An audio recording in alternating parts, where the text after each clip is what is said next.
Yo, welcome back everybody. This is putting this together in the last seconds, but luckily the markets have been so spicy. I don't have to do much homework for this episode because I got the charts lined up. The question on everyone's mind today, why is crypto going up? We're going to explore that. We're going to take a look at what maybe the charts have to tell us and what they can explain for us. Some macro market influences that may be lingering in the background. Real quick, can anybody let me know if the audio good volume or not? Looks a little loud. Let me turn that down just a nudge. Let's get into it. Real quick, let's check out Crownanalysis.com, our newest project launched this year. Publishing broad market finance, business, trading, econ, whatever it is. We're looking for writers. If you're interested in writing, join the Discord, send me a message. Shout out to our sponsors, Bybit and Marketcipher 2. Of the leading industry tools and exchanges I personally use pretty much every day. There we go. That's that. Don't forget to smash the likes and subscribes. Hype up the stream. We had 150 waiting on YouTube for this stream, so you're smelling the spice too. Let's do it. Let's do it. Let's do a quick recap of what's going on here with Bitcoin, and we'll just jump into it, right?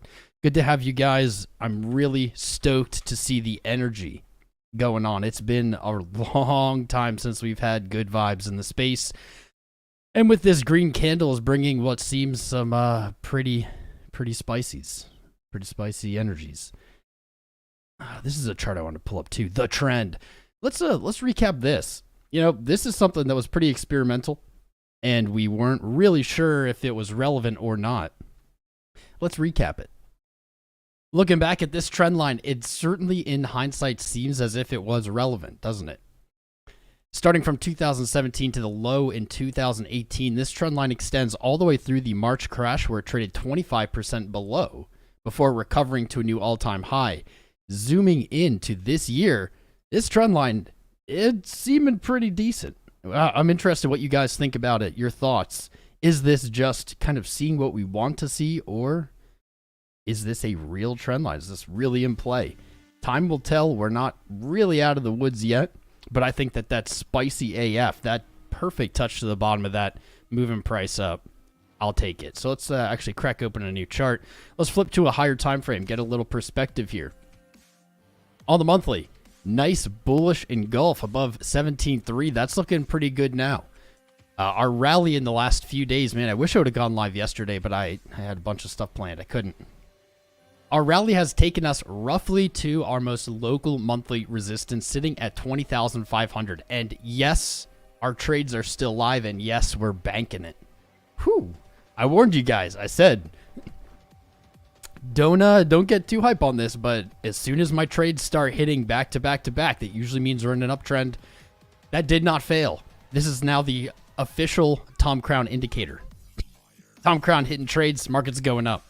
Our next monthly resistance sitting above us looks like 23.3. Not too shabby. And of course, 16.5 sitting below us as support if we do end up U-turning here. Not really going to be a ton on the monthly because it's a really lagging time frame. We do see VWAP actually reaching positive for the first time since October 21. Been a while.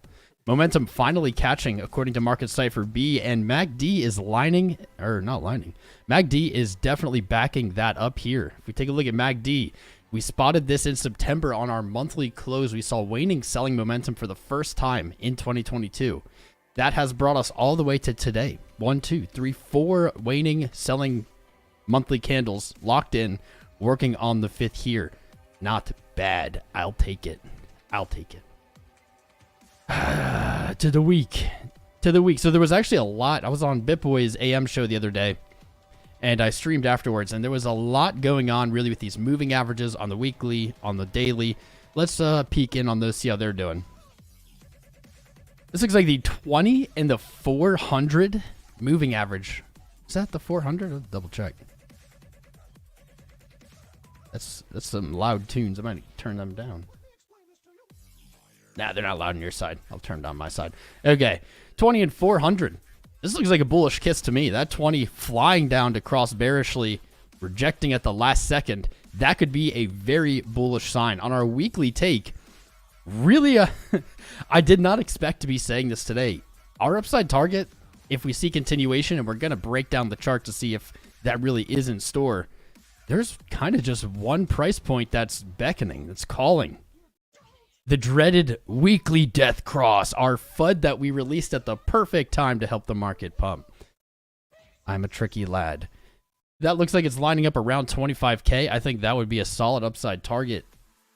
That'd be a solid upside target if the chart is interested.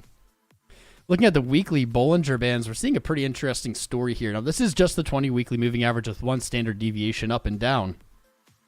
What we're seeing is, for the first time since March of 22, we have moved above. And these moves actually are looking pretty different to me, honestly. This weekly really just kind of reached the 20, wasn't really able to hold on to it, obviously, into the next weeks, but kind of just grazed and closed above. Now, I definitely want to see the 20 weekly close above, or price close above the 20 weekly, but here, this is looking like a different vibe. We have almost the majority of the candlestick above the 20. This is kind of very spicy. The top of our weekly band here at 22.1. As we zoom down into the daily and lower time frames, I'll show you on the Bollinger Bands. Bollinger Bands, the standard deviations up aren't necessarily a ceiling for price. In fact, when price moves to them, when we are in a strong uptrend or downtrend, you'll see that these candles not just hit the top of the band or bottom of the band, but they continue to kind of trend there and pull the bands down or pull the bands up. That's absolutely what we want to be looking for if this weekly is going to continue out. Real quick to our indicators, not a ton going on here. Really the same condition as last we looked. The best part of the weekly here on Marketcipher B, that VWAP setting a higher high, that is rare. I don't even know the last time we had like a real rally with this. Maybe right here, something like that. I don't know. Weekly RSI reaching the 50 point. This has been untouched since March of 22. We're going to be hearing that a lot. March of 22. 50 RSI, not bad. Not really good. Not really showing us anything. Are we going to have bearish divergence? We've traded slightly above our previous high here from November. It was slightly higher. We still are at risk of bearish divergence on the weekly. However, we have a day and 6 hours left, and it doesn't appear at this moment that the rally's done. But let's keep zooming in down to the day. The daily, we had a lot of interesting moving average stuff going on too. Look at this. Look at this really tight Bollinger Band. We talked about this in the last stream. When Bollinger Bands tighten, they're setting up for a high volatility move. This could be partly an explanation of why is crypto going up. Well, crypto's going up because volatility was compressed and squeezed and pushed together until it could no longer compress more, and it picked a direction. That direction was up. Oh, right. That direction was the upside. The day is, again, exactly as we left it, with this high into a lower high into... This is actually a higher high now, but still into a lower low. This kind of fading off of VWAP. I don't love it. This is looking to roll over, in my opinion, but it is remaining positive, and money flow is being dragged out of the trenches here. We are seeing a higher money flow high looking left all the way back to, you'll never guess, March of 22. I didn't plan this. It's just remarkable how mirroring the chart is right now to March of 22. This is the highest money flow high. Price is not really out of the dumps yet, still at 20.7. Let's go to our trusted Ichimoku cloud, because our trusted Ichimoku cloud really was the tool that gave us insight and gave us a little warning, a little forewarning into this rally. We really hit it hard here. Shout out to Chaos Steve too, kind of pointing me back on those. The daily blasted through 18.5. Isn't this weird? It's 2 days later and we're saying it blasted through 18.5. If you would have said this a month ago, 2 weeks ago, people would have been like, you're crazy. 18.5, that's impossible. Well, we're at 20,007, blasted through, looking decent. On the week, we have actually moved above the Kaiju. Now, this is going to be my absolute prayer. 20,370 is the weekly KJ. This is essentially a slower moving. If you imagine these green and purple lines as moving averages, which they aren't, they're actually picking the median point of price. However, it's close enough. The Kaijun is the longer or more lagging line. So to be back above it shows that we are in an uptrend, at least in comparison to what the last, I think it's 52 candles, something like that. We've reached the median line, 26. of the last 26 candles, and that actually looks about right if we look from our top to bottom. Kaijun, I didn't do that perfectly, but Kaijun right about there. Closing the weekly above the Kaijun is going to be exceptional. Exceptional. Absolutely exceptional. We do have a really fat cloud. That's what led us into the 20s here, all the way up here on the weekly at 43. That would be, honestly, that would be a pretty good target.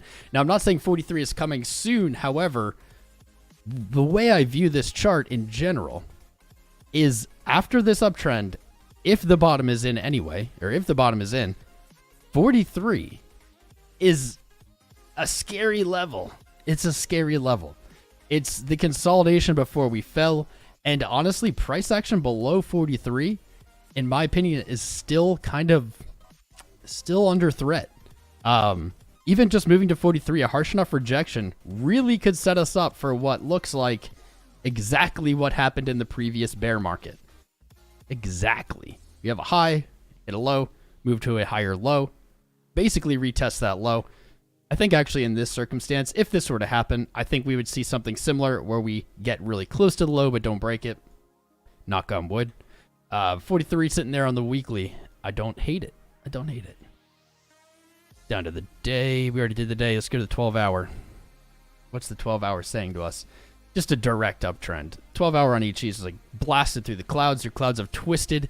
When the clouds twist, it doesn't matter what color they are, but in typical, this is a Japanese indicator, and it has very Japanese wisdom attached to it.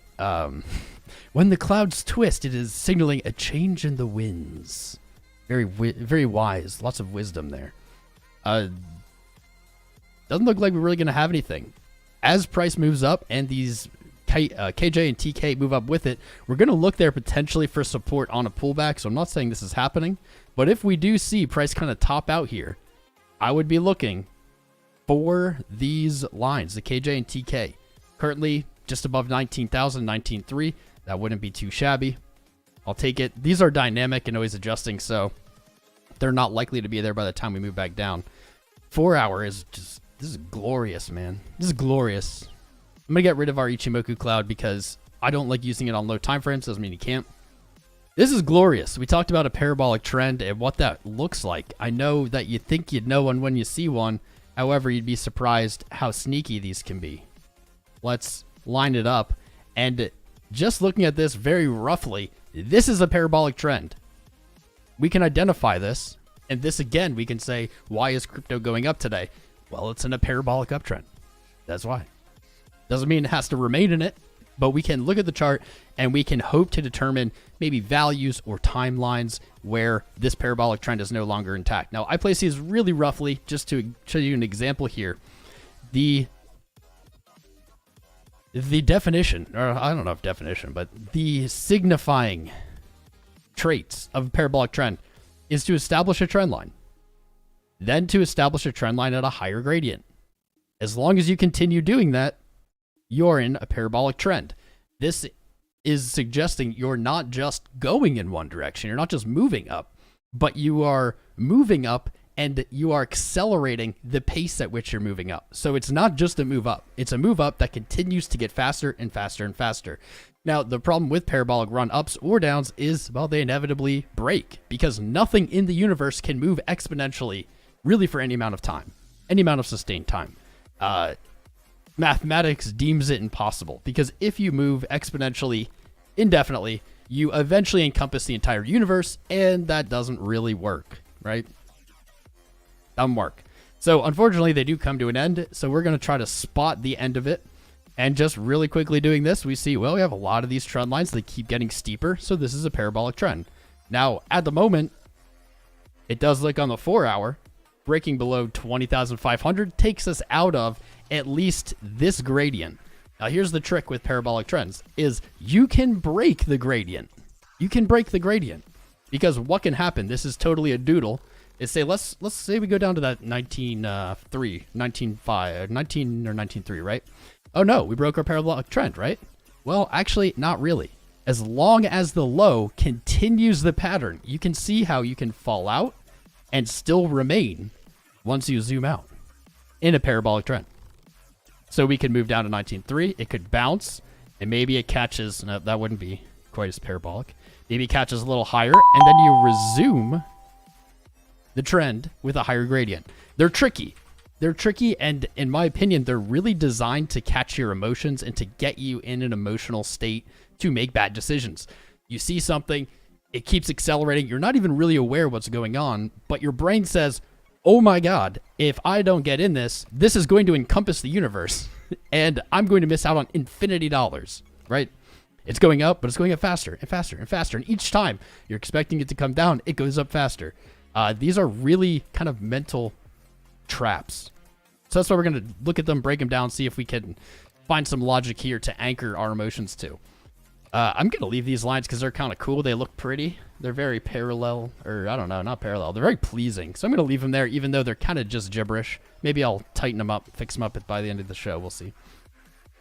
Down to our lower time frames. The 4-hour is an absolute unit. The 4-hour has been hitting the gym more than I have. Not a lot. Anyway, this is kind of cool. I remember this from the last stream. We were looking for an inverse head and shoulders on our momentum. Does anyone see it? Raise your hand. I can't see you raising your hand. But if you have your hand raised, take it and then hit the like button and subscribe button. That will help. All right, 4-hour momentum. So here it is. We drew this out, literally. We literally drew this out in the last stream. That's wild. It hit. It hit hard. We continue to see higher highs in momentum, higher highs in money flow. There's one issue, chat. I don't know if you guys see it, but I see it. Maybe you guys do. We got to get a little more learning in on these. Here's my issue. Everything looks gorgeous here. I don't love that these VWAP highs are coming down. You can see a pretty definitive trend actually from this money flow starting to trend up with lower highs on VWAP. The only thing that might be canceling this out is, well, we don't really see lower lows in our VWAP either. And so maybe they cancel each other out, but I would prefer to see a higher move in VWAP over the next, I'll say 2 days, 48 hours, something like that. That will likely put this chart in full bull mode. Look at this RSI. Holy shit. Look at that. That's wild. Boom, boom, boom, boom. Even our RSI looks kind of parabolic. Something we should keep in mind is with this exponential growth, with this parabolic trend, our RSI is getting crazy, crazy overheated. Now, this is something you're going to hear a lot of FUD about. I went over this last stream, so I'm not going to go over it super in depth today. Is RSI is allowed to be overbought. It's allowed to be oversold. They are not concrete signals. If you see overbought on the daily, it doesn't mean it has to go down. If you see oversold on the daily, or it doesn't have to go up. Yeah, no, I was right. If you see oversold on the daily, doesn't mean it has to go up. In fact, when we are trending in a bearish market, we will see, as we've seen over the last, it seems like a lifetime now, RSI moves to oversold and it stays there. This is probably the most brutal section I can just point out in just 1 second of looking. You can see multiple touches into oversold without it being overbought. If you look at price action, the bottom was not signaled by this. So please don't be fooled, but also keep this in mind right now, as you're going to hear a lot of FUD about overbought. Oh no, it's overbought. It's so overbought. I actually saw a tweet today. I'm not going to call them out, but it said daily RSI is at like the highest level since, whatever. It was essentially a bearish post, but it was like daily RSI is so high, blah, blah, blah. And they said like bull markets don't start this way. That was a weird statement. The guy had me for a second. He got me in the first half. I don't know if he has a chart, but that is exactly how bull runs start. This is March's low. No, sorry. Look at me being a goof. This is March's low. Overbought. Boom. Overbought. No oversold. Overbought. Overbought. We see it's less relevant. Is it overbought or oversold? And it's more relevant. Is it remaining overbought or oversold? So this definitely was overbought at the start of the bull run in 2020. And even in 2019, on our kind of miniature rally, the one thing we're kind of worried about here with this rally, or at least keeping our eye on, being conscious of, same thing. RSI trended up. Boom. Hugely overbought. Let me see if I can do it in 2017 too. 2017. Yeah. Overbought. Actually, we did see oversold. That's kind of unusual. I think that's the only example we have. But I don't know. I'm ranting. definitely that is how bull runs start. It doesn't mean we have to be in a indefinite, 4-year cycle, year-long run. But I don't know, that just rubbed me the wrong way. I was like, what is this guy saying? He's just trying to sound smart. Not trying to call him out, just calling out the idea. I hear a lot of FUD around the RSI right now. Okay, let's zoom into the 2 hour. All right, this is pretty. It's pretty. Again, it has the issue of no higher highs on VWAP. Momentum's still coming up. Now, money flow is a little threatening. It's still uptrending. We see our lows coming up and our highs coming up as well, but it is pointing back down. VWAP isn't really giving us relief here. And what we're going to look for, as we do every day, Pinky, is we're going to look to the left, find the low, and say, okay, are we breaking the low? Are we not breaking the low? We're going to put in a higher low. If we do that, we're looking for more upside. If we break the low, we're probably looking for like a weak high. A weak high. Not 420 high, a weak high. Yeah. That maybe brings us to a higher price, but paints a lot of divergence and looks ugly. We have no issues. This is wild. We have no issues. So a lot of people have been doing this. Even I just did this earlier in the stream. I haven't seen many people do this. This is what's kind of catching my eye here, is we have these highs in RSI, and for the first time in what seems like forever, our highs don't really have issues. Those RSI highs are moving up with price. That is no divergence, a term you'll hear almost nowhere except for this stream. I'm pretty sure I made that term up. For a long time, I was like studying divergence, and I was like, but wait, what happens when they do the same thing and they never seem to title them? So I said, all right, we'll call it no divergence. No divergence is a neutral. Actually, I don't think it's neutral. I'm going to take that back. No divergence, I don't think is a neutral sign. I think it is a trend affirming sign. So we're moving up. We don't have divergence on our highs. So that can suggest continuation. Let's say that. I haven't looked at MACD much. I like this at least. Really 2-cent take. 2-cent take. We have a higher high on our MACD for the 2 hour. That lines up with our highest time price. We'll take it. Let's go down to the really low time frames. Now we're going to look at stuff that may impact the price action while we're streaming. This has always been spicy. In the last few streams, we've really nailed it. We'll go over last stream's TA really quick in a second. I want to get through these low time frames. I do this, guys, to orient my compass, as I say. I do this every day. This is part of the reason I started streaming. It's like, I do this every day. I might as well share it with other people. I hope you guys enjoyed. If you're enjoying it, smash the likes. If you're not enjoying it, smash the dislike. That's fine with me, too.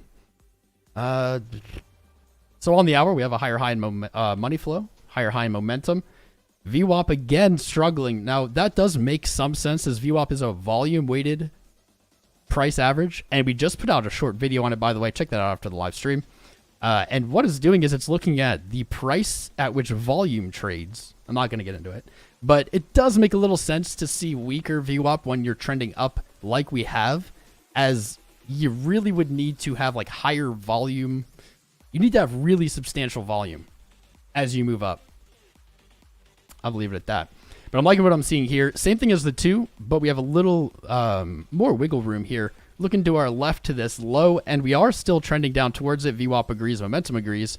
So possibly on the 1 hour, we are looking for, since we're in an uptrend, I'll say consolidation, sideways price action, maybe pulling down of the lows. Maybe. We'll see. We'll go down to lower time frames.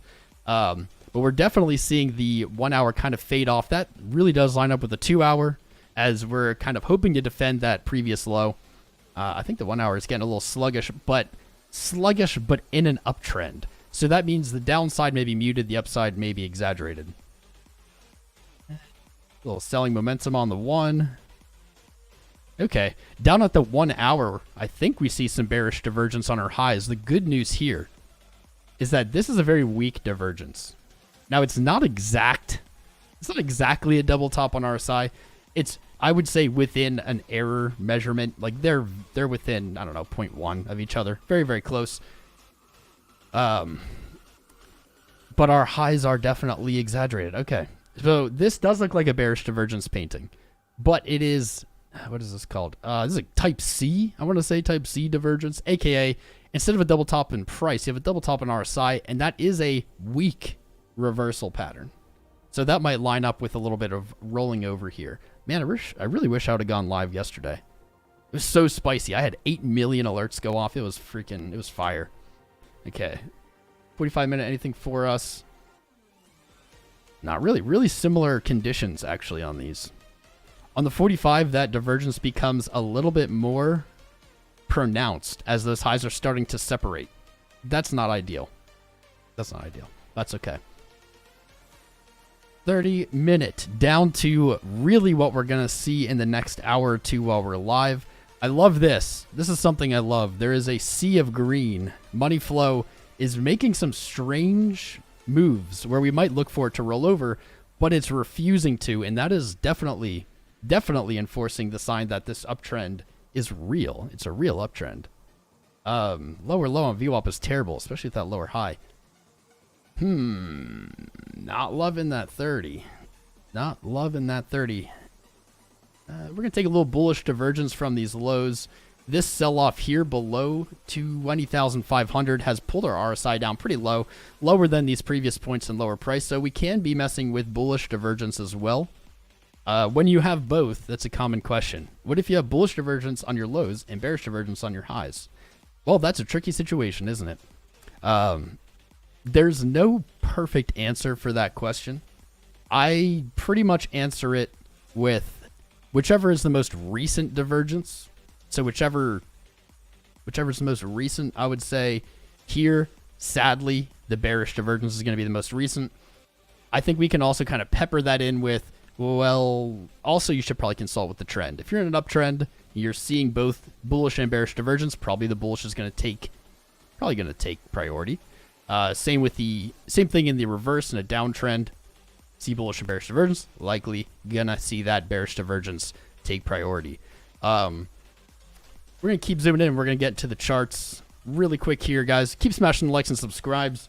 What's up, Chef Murder, Aaron, Angela Hossinger, Messy Sound. Who else subscribed? If you're here and you haven't subscribed yet, join us. Smash the likes. Let's get 420 likes today. It's been a long day. We were like 2 minutes late to go live because I had to deal with a bunch of crap. God, I hate pharmacies. They're just so annoying. Smash the likes and subscribes. Join our fam. Jump in the Discord, discord.gg/TomCrown. We're going to be your family. Whether or not we're entering a bull run or this is a dead cat bounce, fake out, trap, whatever it is you want to call it. I should put that up as a poll. Either way, no matter what the outcome, we will be here. We were here through the last bear market. We were here through the bull market. Now we're back. Maybe we're seeing a change of trend. Maybe we're not. But regardless, we are going to be here and we will be your home. We offer a lot. Daily technical analysis, charts, setups, trades, etc. But really what we are is a community. And what I am is just a dude who wears sunglasses and a tank top, streams live, and loves crypto, man. I'm just sharing my passion. I'm not trying to sell you guys anything. I'm a Bitcoin maximalist, but if you like something else, go for it. I'm not going to hate you for it. So let's put this poll up. Is this a... Wait, Bitcoin is... we're going to do this. Bitcoin is _ dead cat bouncing. Rallying to new all-time high. And we'll say seeing a 2019 reap. There we go. Vote in the poll. Engage with the stream chat. Let me know if you're here. I'm going to pull up the chat so I can read it a little better too. I have not been. Just trying to grind through all the catch up, all the maintenance so we can get into the goodies. What is up, Crypto Muscle? Crypto Muscle. Bull for life, guys. Just because I know there's a lot of new viewers. Just so you know, like I said, I'm a Bitcoin maximalist, but not the kind you're familiar with. However, more importantly, I am a permabull moon boy. I don't want anyone to forget that. You'll see me posting FUD sometimes. Just trust that I have Bitcoin's best interest in mind. Just trust. I don't do anything. Everything I do is calculated. All right, vote in the poll. Let me get through Bitcoin. Down to the 15-minute, really getting into what we might see here today. Money flow reaching that 0 point, but have we seen this before? Let's look left. 0 point here in the 23rd, 0 point here in the 23rd. What happened? 0 point, 0 point. All right. So nothing too unusual. We've seen these kind of movements on low time frames. We'll call this negative money flow, color it in. Kind of like down here, boom. So we saw negative, the money flow moved from positive to negative, didn't really knock us out of the trend. So I'm not afraid of that. I'm not afraid of that yet. I don't like this though. I don't like your muted high off of a lower low. So you have this muted high here, lower low, lower high. You do have a higher low here, but then another lower high into a lower low. I don't love this. I don't love this. Not loving it. That kind of does line up with maybe the hour and the 2 hour looking for a little bit of rolling over. However, we zoom in. I don't hate this. We are still positive. We are still positive and VWAP is trending up. So we may be seeing a return to what looks like, I mean, this could be distribution for sure. 21. I can see that. I've put this here while I was talking. Put this little pattern here. This has been a tried and true pattern in crypto. The flat top ascending low pattern. What I love about this pattern is you can get such clean invalidation. That's what makes good trades. Good trades doesn't take fortune telling, doesn't take advanced charting. What it really takes is an invalidation and a validation. That's really it. When you have this pattern, it's really easy to pick that. We can say, well, we have to see two things to make this true, to look for a break to the upside, and that would be a flat topped resistance. We have that. You have to be a little, you have to use your imagination a little bit, but that's pretty flat topped at 21K, and we need to see our lows coming up. So far, so good. Even though this is kind of ugly, I don't really like whatever this is. That's why we don't spend all of the time on low time frames. What we could say is, all right, well, if 20,500 breaks, invalidated. We've broken our low. 22,000 invalidates. We've broken our low. You got to use your TA hats to come up with how you might trade this. Are we going to see this recover? I'm going to have to see lower time frames, man. We got to go down to the 5, into the muck. We do have a move here down into close to oversold, but not into oversold.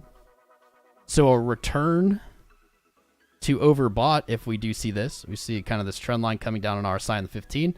If we see something like this, return to overbought, we have swing failure, our favorite pattern lately. I couldn't draw failure. I just got through swing. Good enough. Good enough. You know, these moving averages have actually really been telling. If you've been watching this stream for years, you'll notice I go through kind of waves of what indicators I'm using, and it might seem random. I wouldn't blame you if you think it's random. I wasn't using moving averages for like the last year or so, but there was a reason. Price has moved so far from these big moving averages that they're really not telling us much. They're showing us, well, if we get a really big bounce, maybe we'll look for these points, but they diverge so much that I've kind of stopped using them. The same was true for Ichimoku cloud. Price was way under these clouds on high time frames, and they're not that useful. One price is too far. But now that price is kind of returning, as we say, price is always chasing moving averages, and moving averages are always chasing price. They're actually now really coming into play more. And even on low time frames, I've seen this is a pretty distinct pattern here. We see like the 20 and the 50. We're on the 15 minute. I've never looked at this. But just looking at it, this looks like much more organized price action. If we zoom back, this is much less organized. We see the lower moving averages moving below the 200, above the 200, etc. And in this uptrend, it's been very defined. So this is a good thing to look at. If we break this pattern, that might be time to close a position. That might be time to take a position. But what we see here is the green 200, the white 100, blue 100, 50 yellow, and white 20. We're seeing them pretty organized. Now they do cross a little bit, but it seems like every time they cross, price moves up again. The 20, the 50, the 100 staying above the 200. Like this is a defined uptrend right now. We move back to the 200 here on the 15, 1972, or not really that important. But we're seeing these curl up again, and we've seen this happen virtually every move up. So let's look at the condition we're in. Kind of below these, maybe return to the 100, 20,050. Interesting. I want to back this up for a second. Invalid symbol. You can see that price likes to kind of test these. It's weird. It looks like dip below and gets bought up, likely looking to stop hunt. Great. Likely. Very similar price action to what we've been seeing. Okay, I like this. I definitely, I don't know if you can see it, but I just can visualize algorithmic trading going on when I see that. Like some bots out there just chasing these low time frame setups based on moving averages. All right, let's go to the 5 and then we'll wrap this up. Go to the 5 and wrap it up. Not a lot here. Not a lot here, actually. Lower, high, higher, low, or lower, low, boo. Lower, low. Money flow, very spotty here. We can see on the 5 minute really starting to like trickle out as it no longer is taking those highs again. We're on a pretty defined up path here. Not really taking out the highs. 5 minute down into red again after what, 1, 2. Oh, these are lower though. That's not the end of the world. All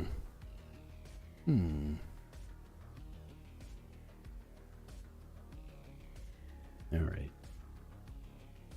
Hold up, everybody. 5 minutes really not giving me much. Not giving me a lot. Didn't quite make it back here. Fake out. Broke your 1 point.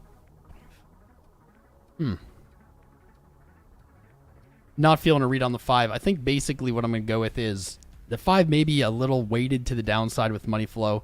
Maybe a retest of 26 here on the 5 minute.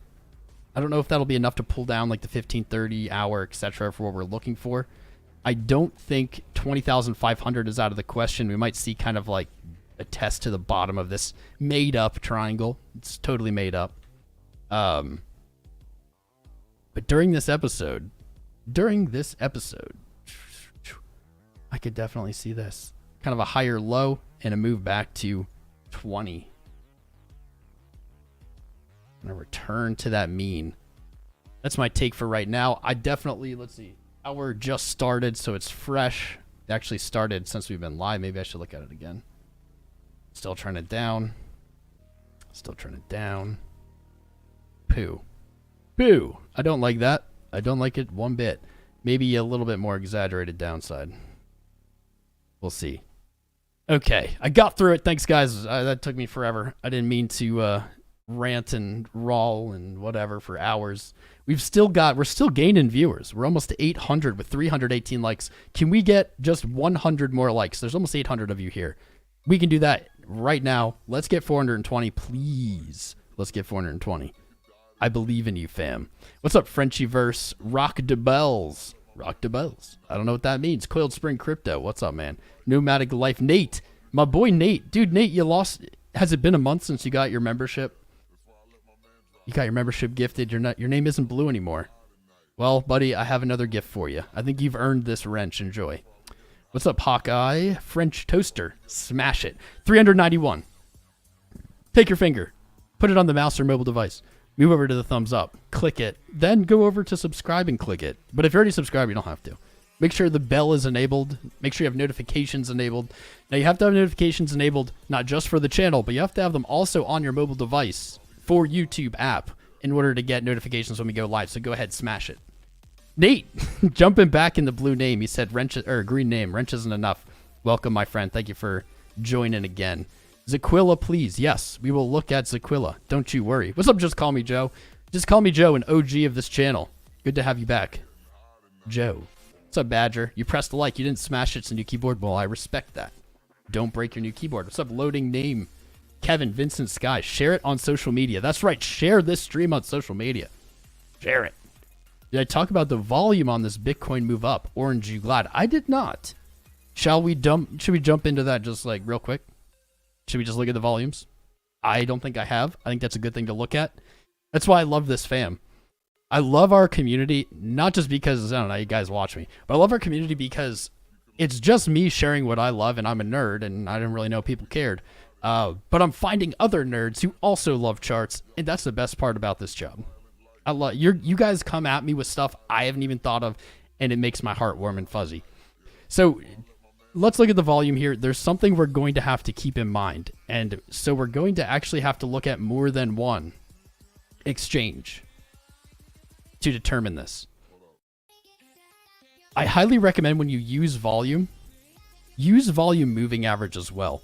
Now, it's not like volume moving average is, I don't know, tradable necessarily, but I think the moving average is something that will really help you dissect if volume is up or not, because it can be really hard just looking at candles. So that's my first tip on using volume here. Second tip, for Bitcoin, what we're going to have to do is look at two exchanges. There's a reason. It's not random. I use CoinBase and Binance. Those are the charts I use because Coinbase going to be the highest USD traded Bitcoin, and Binance is going to have the highest volume overall, but that pair is going to be USDT. And I'm not here to tell you about Tether or not. I don't trust Tether. It's centralized, just like I don't trust anything. But you're going to see a story being told on both. And to just look at Coinbase or to just look at Binance is going to give you not the right picture, in my opinion. So let's start with Coinbase. Over the last few years, this wasn't always true, but over the last few years, Coinbase has really become a seller of Bitcoin. Why? I don't know. Regulation, you're welcome to argue. I don't know. But what you'll see is on the dumps, so down here, down here, down here, Coinbase tends to really kick up volume down here to 15K. However, yes, we're going to see more volume on Binance, but we're going to see a little bit different picture of that volume. Coinbase seems to be the seller as of late. That may not remain true into the future, but it has been, I'd say, over the last few years. Binance, seemingly the buyer. Now, I don't know what this is going to look like, but we're going to just jump into it and hope it fits the narrative, right?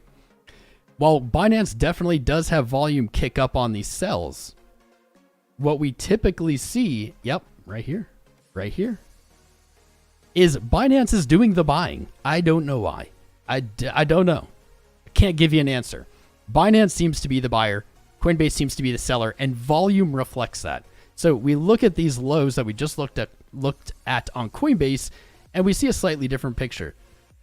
Back here in May of 21, on the dump from 65 to 30, huge volumes on Coinbase. You look at Binance, not really that big. I mean, it's big. It's not dismissible. It's not nothing, but not as exaggerated. Coinbase, that was like the highest point in volume. On Binance's chart, it's not. And in fact, if you look back at March 2020, really high volumes. Capitulation, I would say buying. So let's go to these other little drops. We see volume did come up on them. Volume did reach, this might be the highest point in volume actually, at 15K. Nope, March is still higher. We do see a big volume on the dump to 15, but what I'm looking for here is the upside volume. The upside. These volume candles are pretty big. They're not historically big, but they're pretty large. I don't have my bars, do I? I don't have the volume set. I'll figure that out later. We see that increasing. In the last 3 days, it's a little bit come down. The highest volume day was on the 12th. I would say that makes some sense. Maybe we're seeing a little bit disconnect reality from charts here, but as we move up, let's see, right here. The 12th was when we really pushed back into the previous support, so there was likely lots of sell orders set there. That might explain the higher volume here. These next two candles easily just explained by, hey, they were big upside days. Volume is increasing. This is why I recommended you look and add the volume moving average. It's on TradingView, free volume. On there is, it can be hard to just determine based on single candles. It's very hard for your brain to figure out, like, is this trending up or down? The volume moving average can be adjusted, but I like to just use the default. We do see it peaking back up here. And in fact, what we saw is almost a complete void of volume right before the run up. Binance was not selling. So what does Coinbase have for us? Or wait, was I just looking at Coinbase? I just did that backwards. Sorry, I had Coinbase pulled up. We have kind of muted volume. Maybe this makes more sense to our story.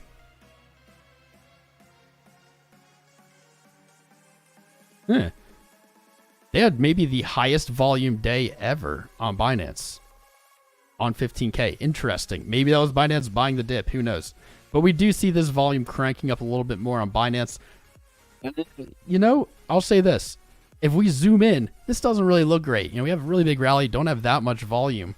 That doesn't look awesome when you look at it under a microscope.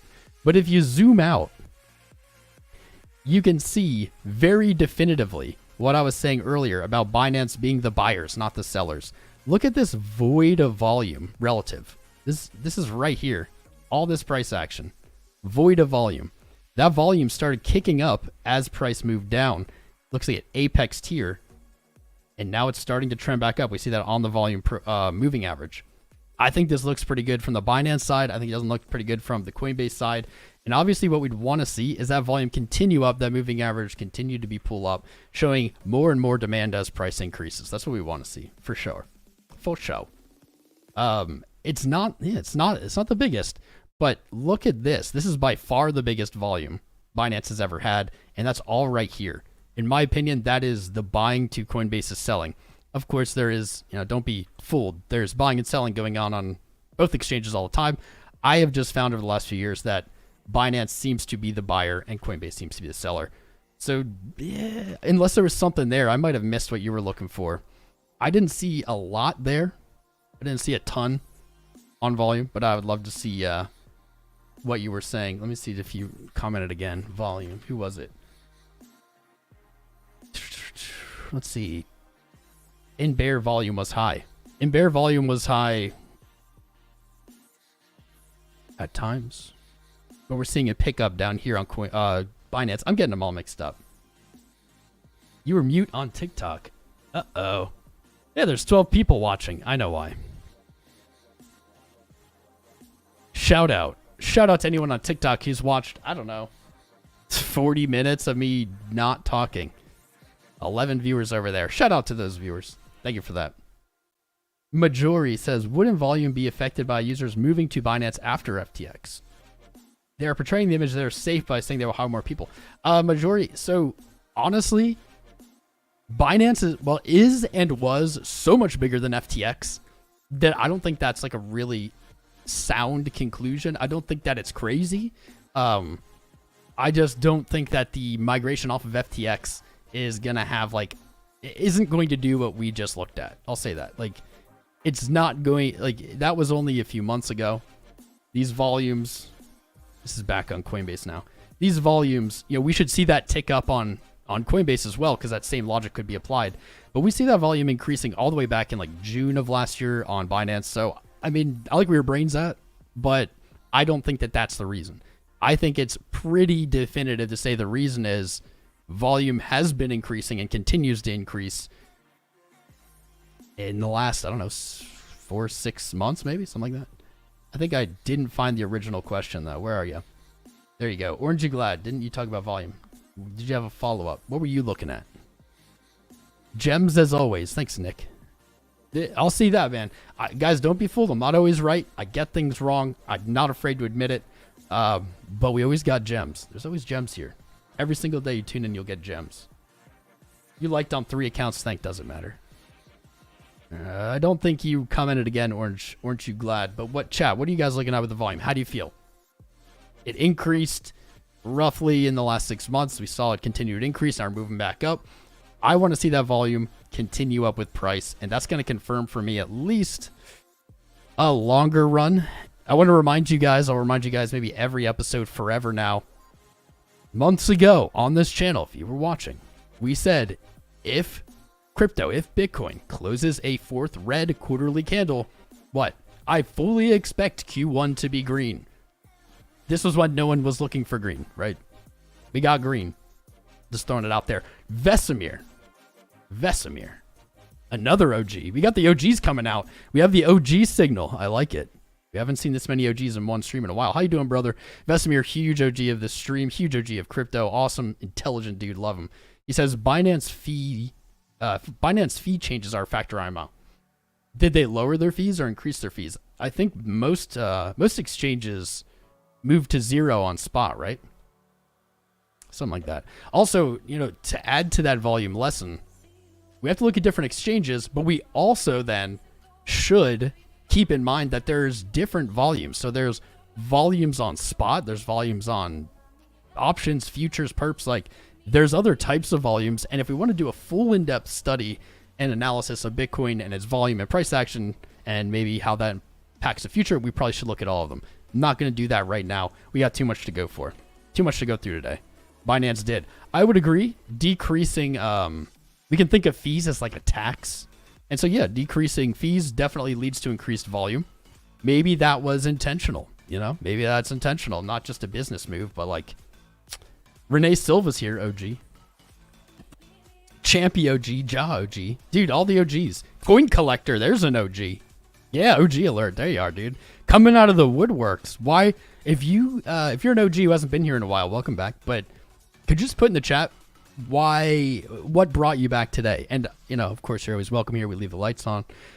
Curious if there's maybe one resounding, kind of like one theme when it comes to people checking back in today. I want to know. Let me know. Don't be shy. Don't be shy. All right. We hit 420 likes. Let's go, fam. We're going to be blazing it later. I got so much to get through. We got so many charts to update you guys on. I know we're already like an hour in. But let's get into the altcoins. Let's get into the altcoins. The sunglasses. That's right, Crypto Man. I love you, bud. Crownanalysis blog. Really? Really? I'm excited for the first time that someone's like, I found you through the Crownanalysis blog. If you haven't checked it out, guys, crownanalysis.com, our newest project. If you're interested in writing or reading business, finance, etc. articles, we're going to be sourcing from the community. We do have like some experts as well. Lots of great content coming up on there. Bookmark it. Make it your home page. That's right. Gala. We got Gala lined up. All right, guys. I'm reading the chat. I'm liking it. We've got 550 votes. 50% of us say dead cat bounce. Ooh.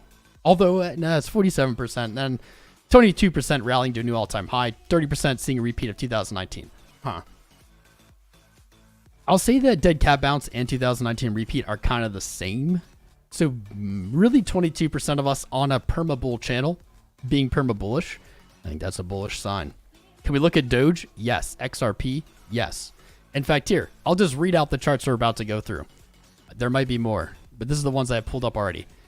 Ocean, ETC, Nano, Waves, ADA, AVAX, DOT, ICP, AAVE, Sol, XRP, ICP, Loopring, Mana, Decentraland. Oh, there's more. We're definitely going to look at Litecoin. We're looking at Monero. What else have we got here? We got a big spicy stream. We're just getting warmed up here today. We just got through the opener. Oh, I already had Litecoin pulled up. Cool. I like always have Litecoin pulled up. It's my secret. ANKR. All right, we'll look at ANKR. Pull up ANKR.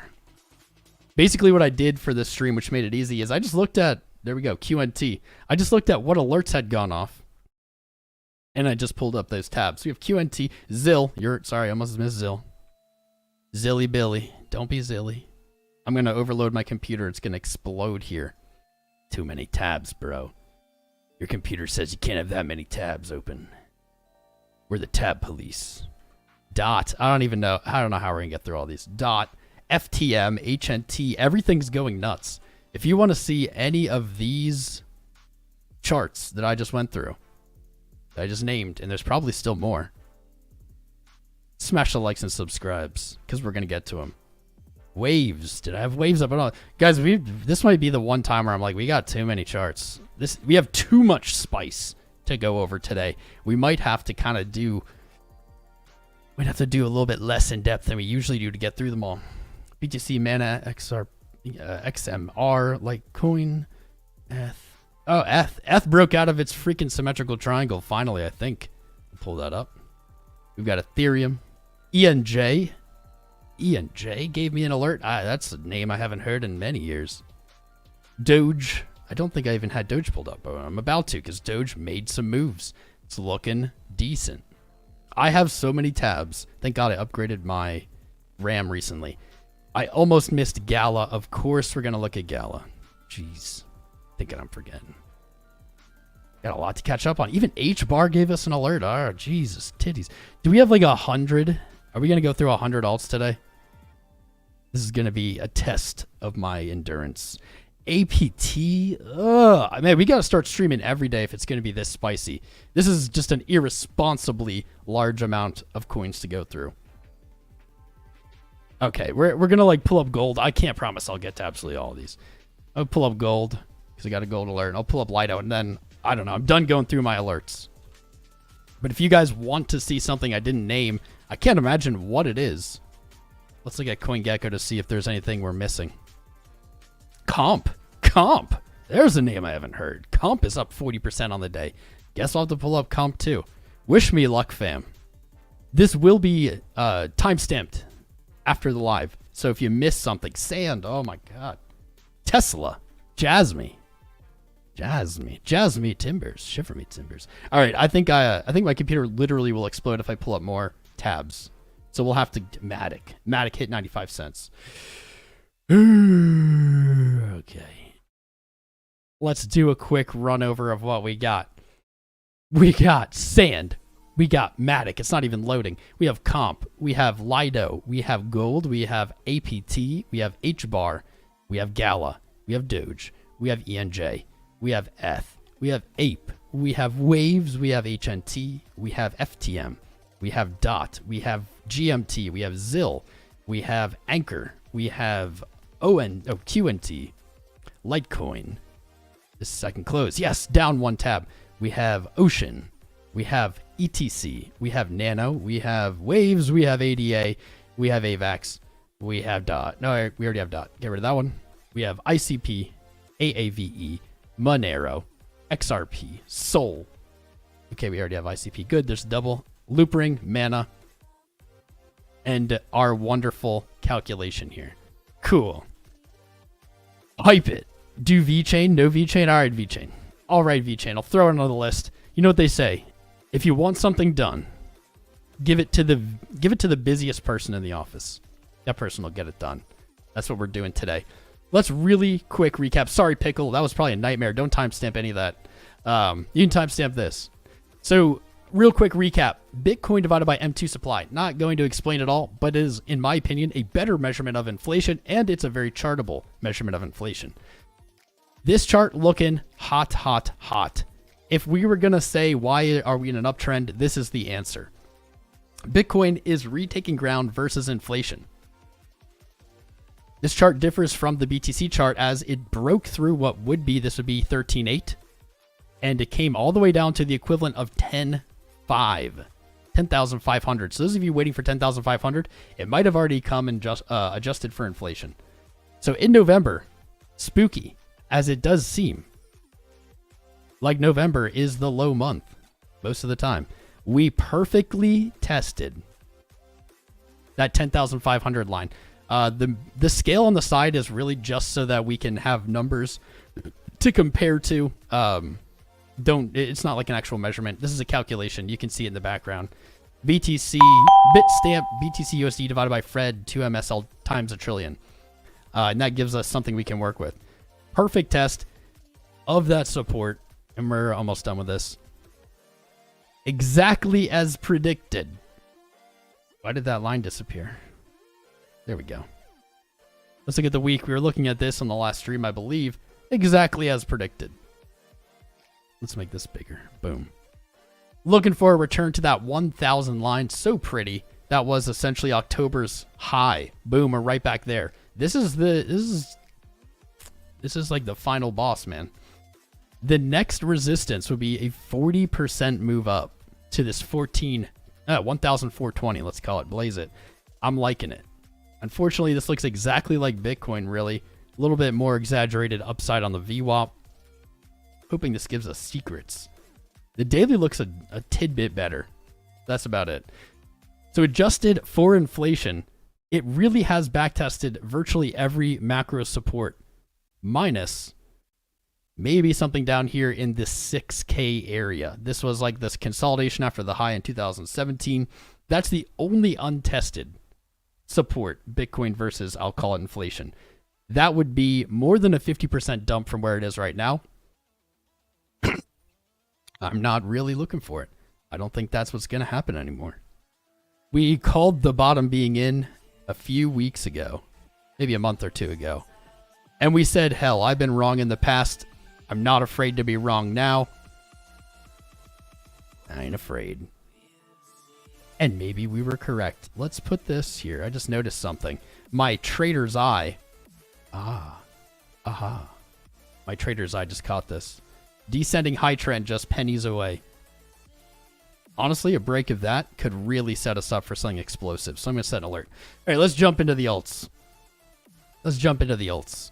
Bitcoin's trading sideways, kind of playing out nothing so far. That's just fine. Let's start it out with, let's do Ethereum. Yeah, let's start with the big guns first. So Ethereum, the last time we looked at it, was at 1,420 blaze it. And I said, guys, I like this chart. It's great. We had a lot of resistance to get through here. We were looking for that 1,300. It broke. Last time we looked at this, it was at 1,420. That was important for 2 reasons, or 3 reasons. 1, it's the golden retrace from our swing high to swing low. Boom. Easy peasy. 2, it is a historical price point. Not only was it the 2018 all-time high, it was also resistance on the way up and support on the way up as well. So this is absolutely a historic value to the chart. Very important. Let's leave that there. Very important to the Ethereum chart. And we said, well, we're at this macro level. We're also, unfortunately, inside this symmetrical triangle. And so I cautioned a lot of this yesterday, or not yesterday, the last stream. I said, guys, just statistically advantaged, we look to go short at resistance, long at support in general. But I placed a bunch of shorts as theoreticals. This one got stopped out because we were just betting on the probability. Good trades lose sometimes. So 618, it was the historical level, and it was the descending trend line. And I said, this is great, but what sucks is you really easily could see this just fall right back into it.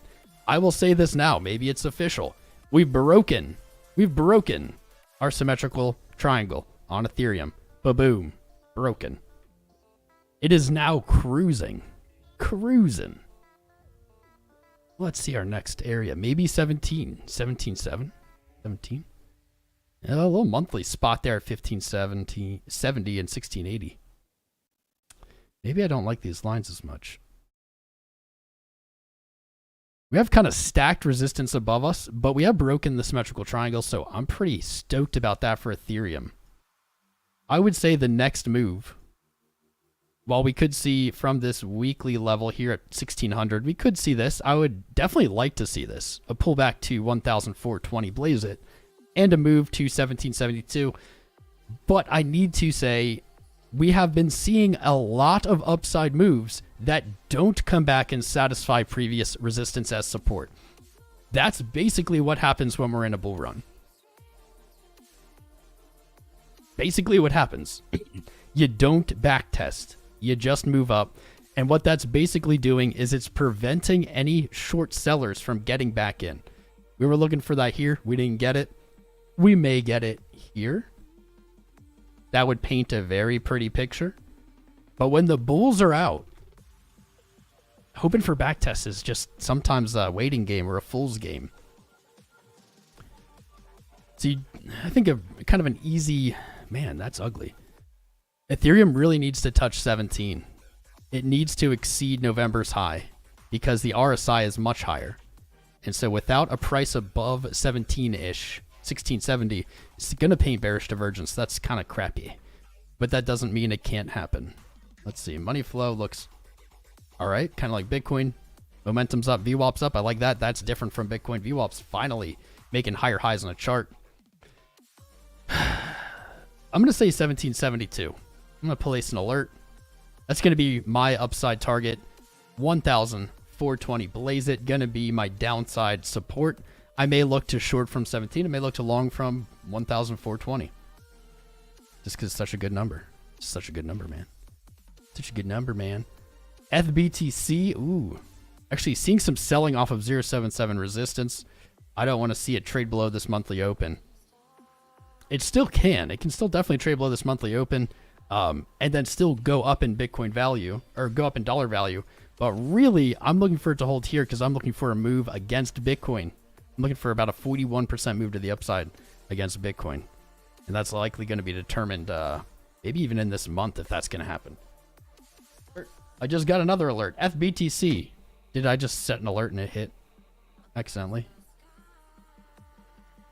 That was odd. That alert I just set went off. I'm going to set it again. Much lower. There we are. Okay. We can't spend this much time on all of them. ETH looking pretty good. I would be hesitant about just market ordering in here. I'd really be looking to take profit out of resistance, open short of resistance, or long at support, kind of mid of the channel right now.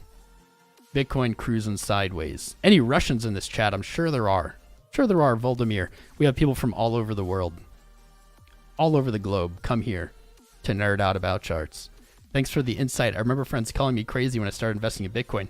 Now you shut them up with your 4-figure weekly returns. Ethan, that sounds like what a bot would say, my friend. But I hope that you're not a bot, and I hope that's really your story, because exactly the same story for me. Exactly the same. Everyone in my life was worried about me. Tom, you're really into this Bitcoin thing. We're worried about you. Those people now tell me how lucky I am. It's a crazy duality of thought. It's wild. But this is my exact story. Exact story. Like, my mother was like, Tom, I'm really worried about you. You can't just talk about Bitcoin all the time. Well, yes, I can. Because now you're all freaking jealous. You're all jealous of it, and you wish you would have listened to me. Time determines the winners. Let's look at XRP. XRPzels.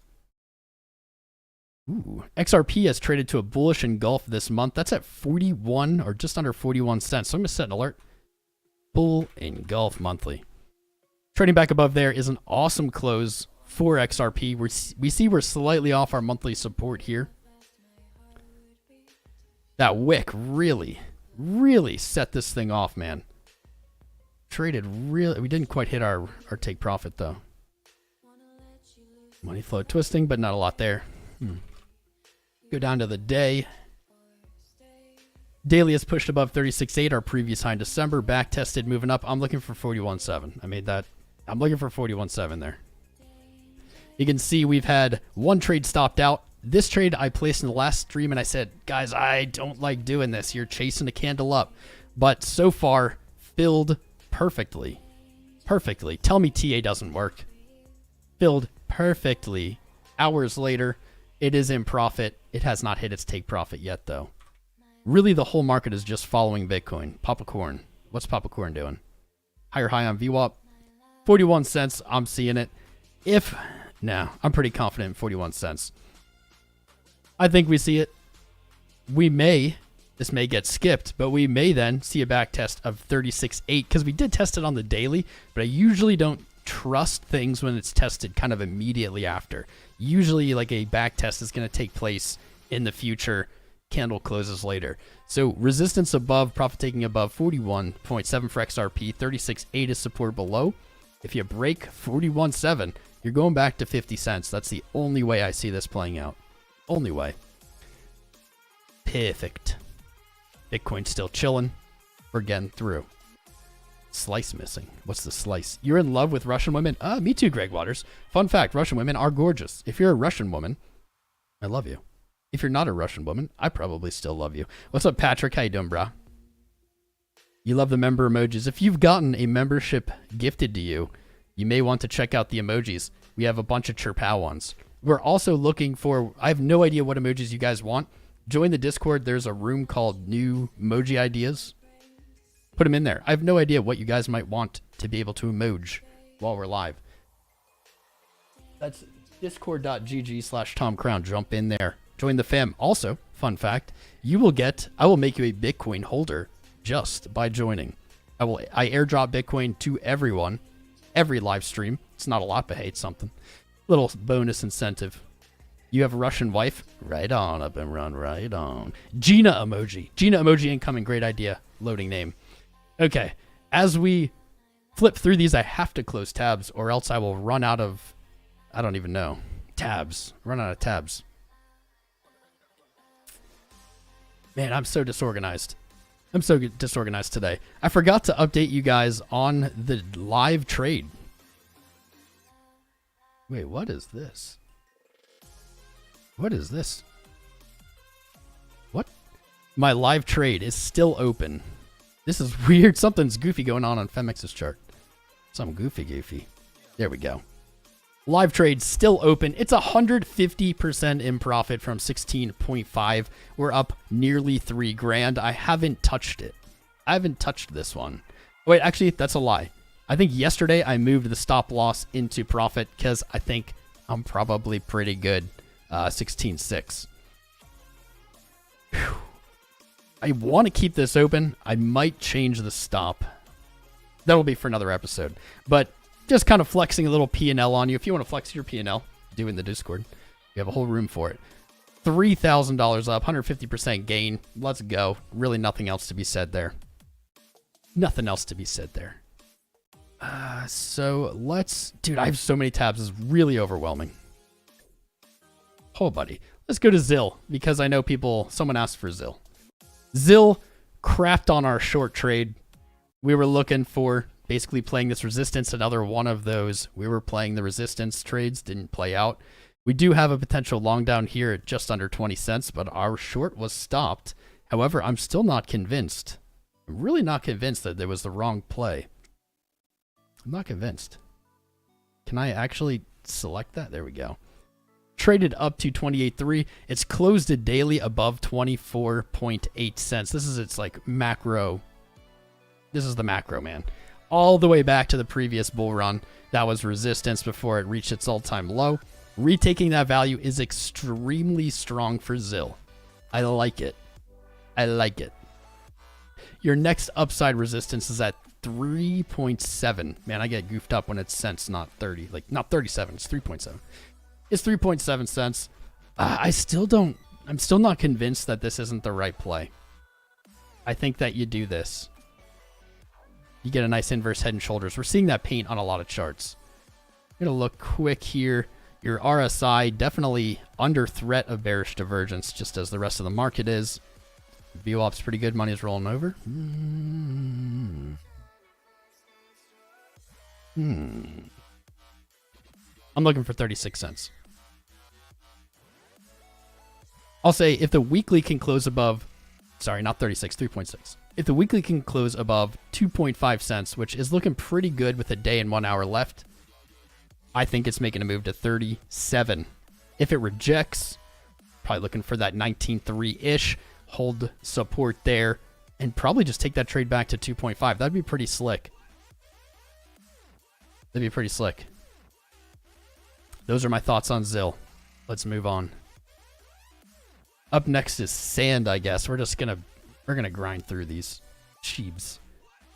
Let me set my alerts. Guys, if you notice, I religiously set alerts. That is because I track a lot of coins. There's no way to do it without setting a metric shit ton of alerts. Also, make sure that those alerts have some kind of information so you know why or what they're referring to when they go off. Rookie mistake. You'll see me just setting default ones. That's usually because I know when I set them, it's just breaking a range. I'll put a little note. Put a little note if it's anything different. All right. Man, we had a monster trade back here on Sand. We're looking to long at 8 cents all the way to 460. That's a 5,000. We were last in 2021, we were looking for 5,000% gains. Holy shit. And we got them. That's the crazy part. And we got them. Sand. Kind of following the rest of the market here on its uptrend. Are we out of historical? Did I skip them or have I just not looked at this chart? It's possible I just haven't looked at this chart. Nothing really on the monthly. Weekly. Man, you're really just in the middle. You're just in the middle of this, just like, I don't know, the middle of this area. 7 cents didn't hold. To me, that looks like a pretty spicy level looking left. It's also our, 618 retracement back there. That's looking pretty interesting. Let's throw our fib on this. When in doubt, fib it out. You know. Barely started retracing. So at the moment, this is actually still in a downtrend. It needs to take 78.3 cents to no longer be in a downtrend. I would say you're definitely, this was previous support. You're definitely at resistance. I want to see sand close above 70 cents. I want to see this line retaken. I want to see that previous support not act as resistance. However, you could definitely see this playing out. You might be looking for a rejection and a back test, kind of taking that trend line back up. That really fits with kind of the greater chart picture we've seen across the space. I get another alert. Oh my goodness, my phone has been blowing up. The last 48 hours, I think I've gotten 500 alerts from TradingView. Easy. Might be looking for a back test, but until this can close a day above 69.69, nice, what a great number. Until it can close above 69.69, I'm not convinced. Not convinced yet. Where is? I'm going to slap on LuxAlgo smart money concepts. Let's take a look at the order block data here. Order block data, there we are. On the day, it's really, this is something I really like about LuxAlgo smart money concepts. You can check that out. Link in the chat. I like that it's taking real order block data. It's showing it to us on the chart. So this is not just the data of candles. It's also showing us, I think it's on exchange order block data. Break of structure was at 73 cents. That is actually probably a better defining resistance than that horizontal we placed. Slightly lower. But we can see that the sell orders really start stacking up just under $1. So I think my conclusion is right, but maybe I have it in the wrong direction. Maybe this is what I'm looking for. When we get these moves to the upside, if they are a dead cat bounce, if they are a fake rally, a trap, we would expect them to move to areas of liquidity. Area of liquidity sitting just at $1, that makes sense. It's psychological, and I think left it actually does make more sense. So maybe we're looking for a back test of 69. I'm going to keep my eye. I'm definitely going to keep my eye on sand. I don't know if I have any sand. If I do, it's not a lot. It's struggling. It's struggling, but lots of things have been struggling. And this is starting to look decent. Money flow with a higher low. RSI is really the problem. You have to get above $1. You have to get above $1 to avoid daily bearish divergence. If you see a break to the downside, yeah, we can look at that trend. We could definitely look at that descending trend line. But maybe 50, 52 cents could be like a left shoulder into a right shoulder. That's pretty reasonable. I'm going to place an alert down there too. Okay, moving on. What's up next? I don't want to do Matic next. We could do comp. What do you guys want to see next, actually? Let's do that. Someone say something in the chat. Good eye. Thank you, Alchemist. Or someone else. ICT bearish break. Gala. Yep. All right. Gala it is. Gala's up. Gala is on deck. Let's pull up Gala. Gala also stopped out our short position that we reluctantly took because why would you bet up? Why would you bet up? After 223% up, betting up without a pullback is not a great choice. What we did, we got stopped. It looks like it's pulled higher, 2.5 cents, looking farther away. I like Marketcipher B. How long does it take to learn crypto football highlights? Lifetime, bro. A lifetime. Nate, nobody, you guys you don't have to delete them or anything. As long as people aren't trying to sell something, advertise something, scam. As long as they're not doing those things, just leave them go. The more chat, the more engagement the stream has, so the better it is. So be a little reluctant, but use your best judgment. Everyone with a wrench, I trust you. We got stopped out, and it looks like our stop is like where it's chilling. Great.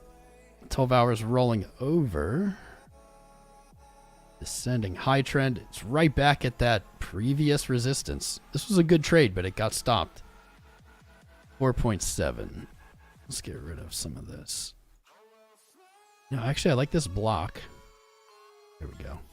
I like this block. Looks like you're above pretty much. You've retaken almost every descending trend line. That's not bad. A little back test of this one here. We didn't back test the major one. That might be all right.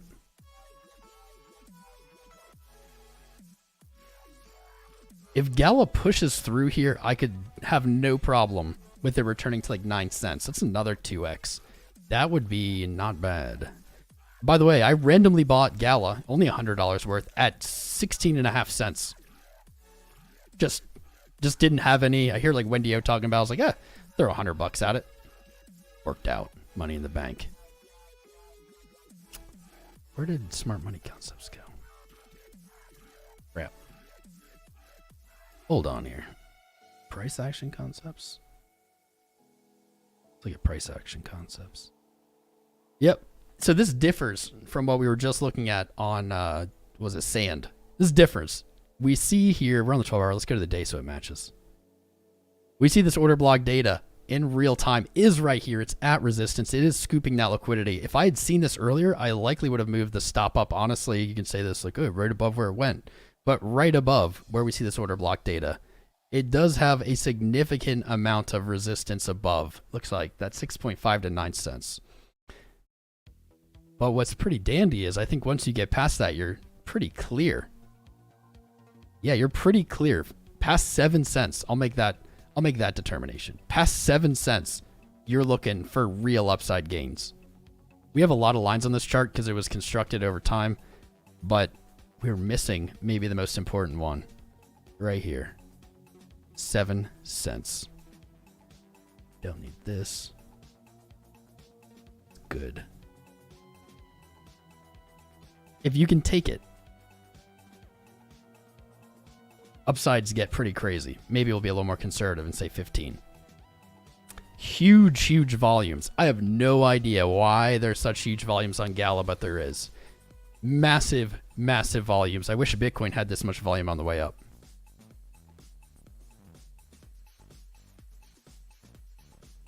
So Gala, okay, this is awesome. So this is what we've been looking for, right? We keep talking about bearish divergence on our highs. Gala has a crazy highs, way overbought.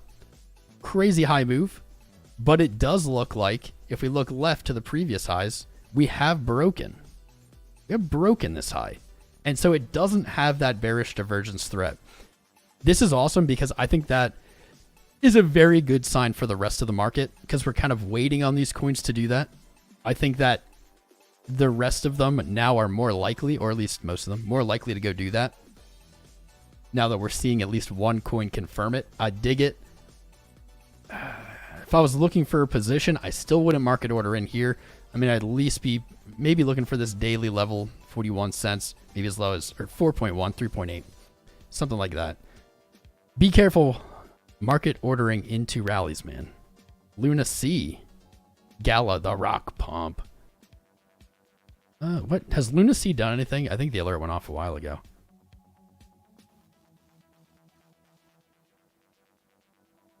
Luna C defying gravity, stopping us out, making a slightly higher high.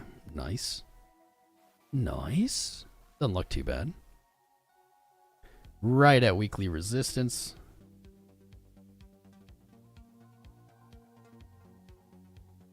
Good news on, here's your good news for Luna C.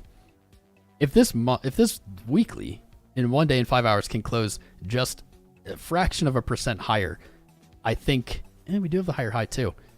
I think it's going to look to retest the September 22 lows. That's right around where the wick was today.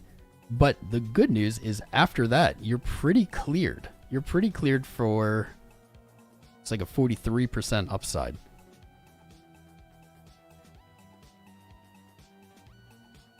That's strong. VWAP could be better, but that's strong. Daily looking to roll over on money flow. Yeah, give me a strong close. Give me a strong close this week, and I think you're looking for like a 50% move up. I don't usually say things like that, or at least I haven't recently. You've got support below you. 00016, 00013, 8. That was tested here on the day.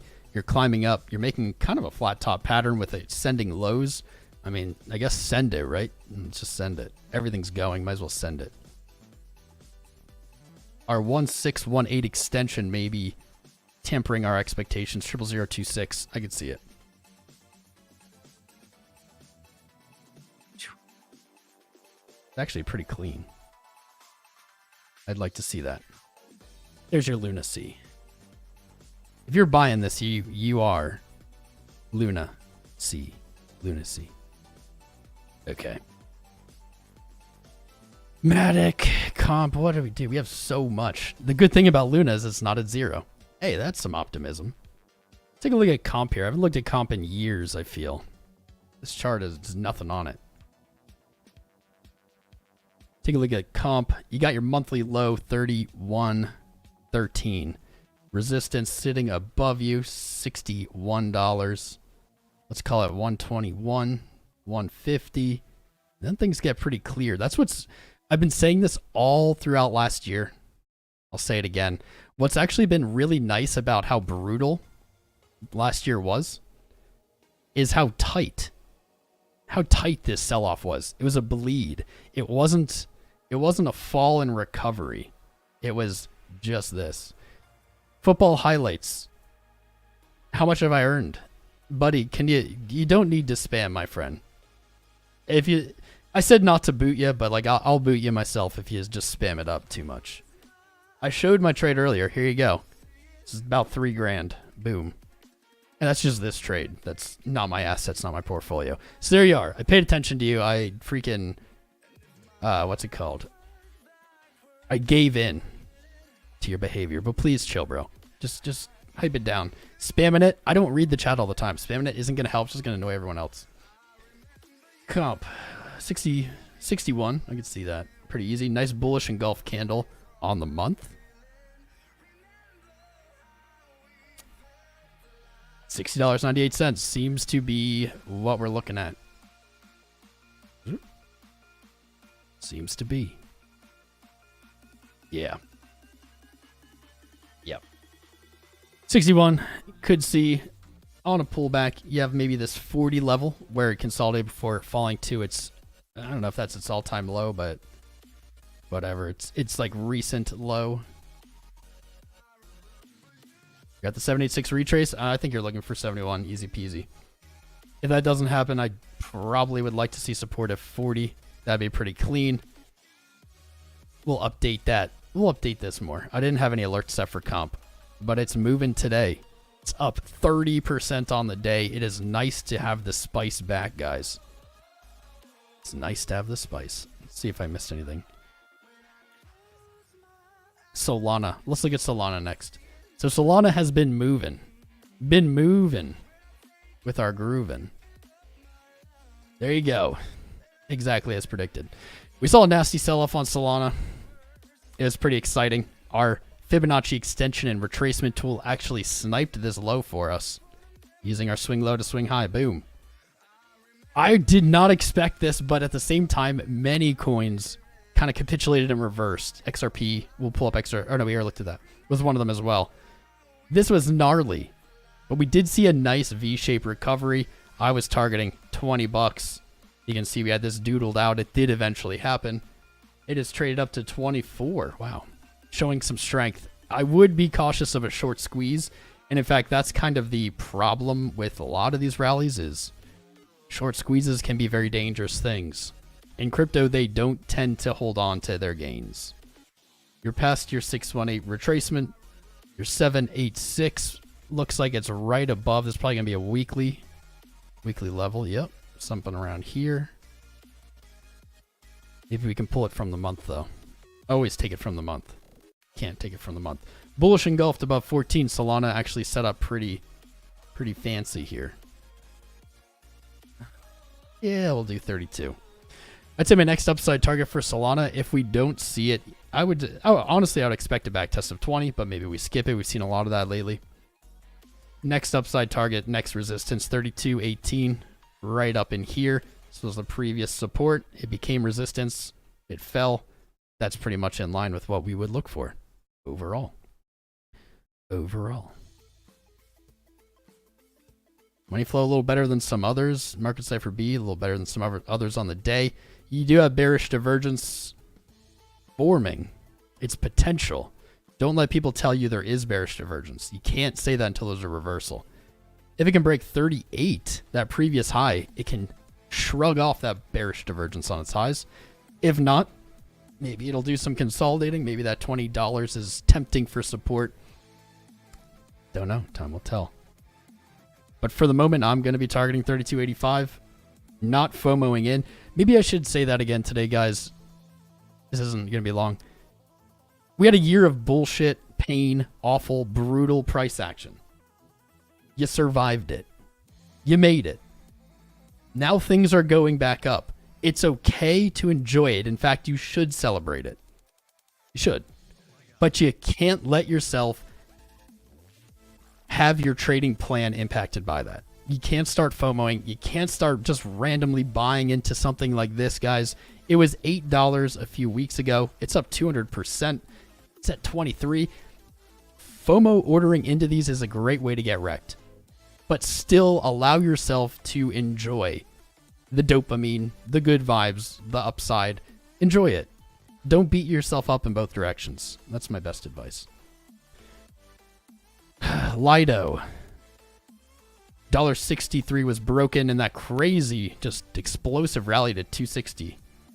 I'm still looking for $1.63. I do like this broadening pattern that's still developing. We looked at this a bunch of days ago. Basically, I'd still be looking for $1.63.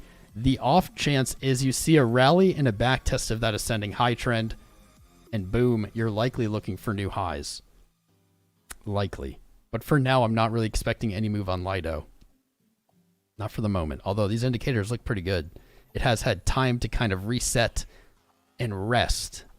And actually, that's pretty decent. Consolidated resistance.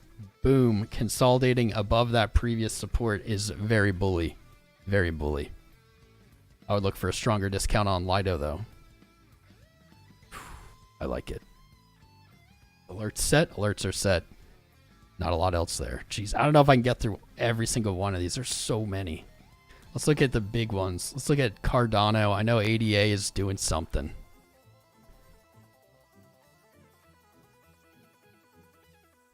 Another one where we chose to play the easy resistance short. It was stopped out, potentially looking to retest that 31 cents. Has support to go long to 41.6, but we have put in a higher high. Man, Cardano looks angry. It looks angry.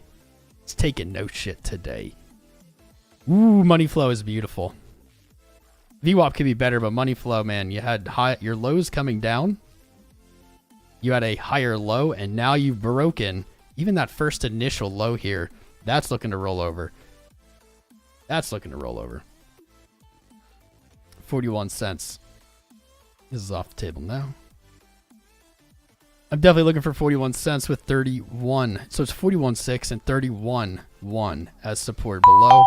I'm liking that. I just got to pray that you hit it, but time will likely reward the patient either way. If this shoots up without testing 31, I'd probably look to take a short, even though we just got riggedy wrecked on our short. I'd probably look to take a short from that 41 back down.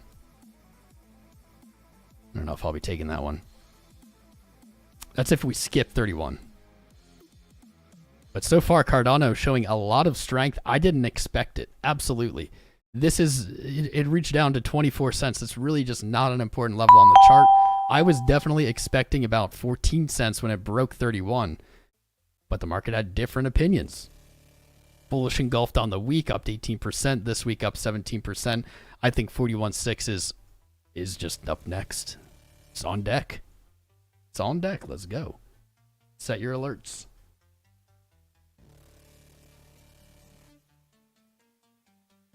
Save it. Move it along, sir. Move it along. There's so many charts. This is so intimidating. Let's just kind of page through some of them. I'm not going to spend a ton of time just so we can knock some out. Just so we can knock them out. Matic did not test 65.3. It looks like it's moved up to that dollar psychological level. Money flow on the day rolling over. This is looking pretty good. I would say a close on the daily above $1. 125, 127. Your previous high in October. Sights are set. Matic really just doesn't look like the rest of the market. I don't know if that's a really, really bullish thing or a really, really bearish thing. Looking really bullish at this point. Just doesn't look like the rest of the market. It hit its low in June. And then basically just traded sideways throughout all of the rest of the selling. I think you could say that is strength, relative strength. I think you could say it's relative strength. If it breaks $1.27, I mean, you might be even retargeting your highs. Man, I feel weird saying that because that's kind of FOMO-y. But if you break your high here, I don't see what's stopping it. You got $1.70 and you got $3. Like, it makes me lean, and maybe I'm being too bearish. It makes me lean in this direction, where you would see that head and shoulders pain out.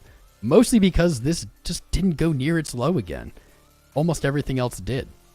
Hopefully that doesn't play out. For the moment, I'm going to remain bullish on it. I'm still going to be looking for 127.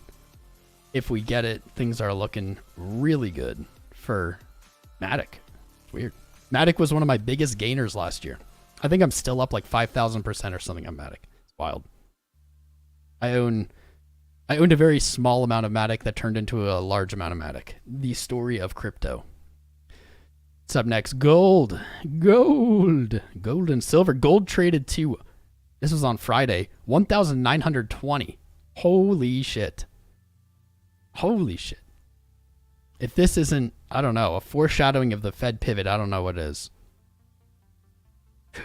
I don't know what is, man.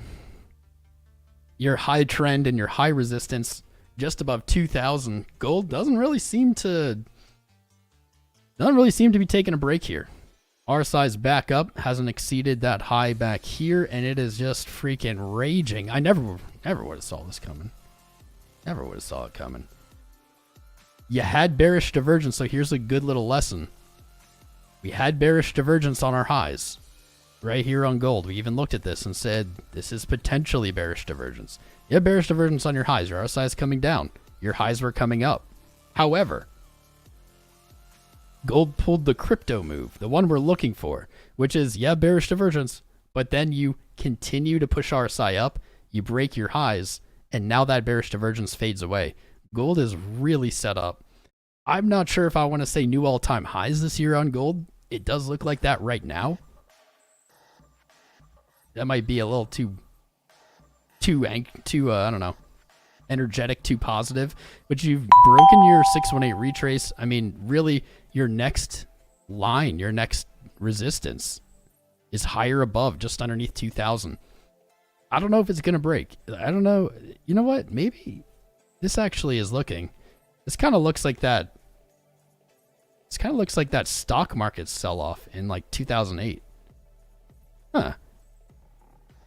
Time-wise, I'm not even going to pretend to know because gold moves really slow, but then apparently can randomly move fast. But I'm pretty bullish on gold up to 2,000. I'm bullish on gold up to 2K. We'll see. New all-time highs are possible, though. APT. We really didn't spend a lot of time on APT, but let's touch on it. Using our swing high to swing low, we highlighted this region, 669 to 750. This was our little golden pocket retrace. This was before any of these green candles. This was back here. We were looking maybe for rejection there. Move back to 518 to test this as support. Not out of the cards yet. We can see the daily still inside this range. Wow. Not a lot in its way either. Interesting. I don't own any of this. But decent volumes on this weekly. I like this level. I'd like to see the weekly close above 752. If it does, it's going to be pretty hard not to be looking at 978. Definitely support below at 520. That'd be a nice clean move. Don't know if we'll get it. It looks like we are at our measured move target here, 779. Oh. The wick. Something tells me that 756 is going to be a player today. I'm going to set an alert just above its high. It's like 833. And let me set an alert down here at 527. Whew. Daily's rolling over. It's spicy, man. I don't know. If it closes above 556, 978. If it rejects, maybe you get a bounce off 666. But I think that the stronger support's going to be down here at 520. Don't know on this one. Don't know. Let's rename this so it can actually be APT. We're blazing through these charts here, guys. I'm going to read the chat after I do a few more. This is not the right chart. Look at HBAR here quick. HBAR was looking pretty bad last time we looked at it. Hopefully it's done some recovering. That it has, off of its seemingly random low at 3.5 cents, broken past your 4.2 and 4.5 resistance. You're above your previous consolidation. HBAR, I think, is moving for its 1.618 extension. That'd be at 5.8 cents right here. I like that because looking left, it very much was interacting with price as support before it broke. It was not tested as resistance. So I think we see maybe this, maybe this. HBAR looking good. Looking good. I'm going to send alert just above this. I don't know when it moves again. HBAR now coming onto my radar. It was not on my radar, now on my radar. Catching my eye. Actually, wait, if we zoom in, this is on the 4 hour, so this is really too low time frame. But on the 4 hour, it looks like we kind of did back test that trend. The daily closed above it. I mean, all right. 5.8 cents. I think that's pretty locked and loaded, man. That's pretty locked and loaded. 5.8 cents for HBAR. Doge. All right, we got to Doge. We'll spend a little extra time on Doge because everybody likes Doge. Doge found strong support at 6.8 cents. In fact, we had a trade here. Where did it go? Oh, this is a copy. That's why. No. No. Don't open that. No. That's it. Yes. I made another chart to post to Twitter. Follow me on Twitter, by the way. Shitpost extraordinaire. Doge broke its downtrend. Back tested on the daily. Moved higher. Awesome. Traded up to 9.3 cents. Double awesome. I think, though, that this is... Nope. Maybe it's the month. Nope. Might be remembering a different chart. Doesn't look like it ran into a real resistance there. Does not look like that. Just your shallow retrace. I think Doge has more upside. I think with this nice break, you're probably looking for 10 cents, that previous resistance up here. 10 to 11. Call it like that. Those are looking like good upside targets.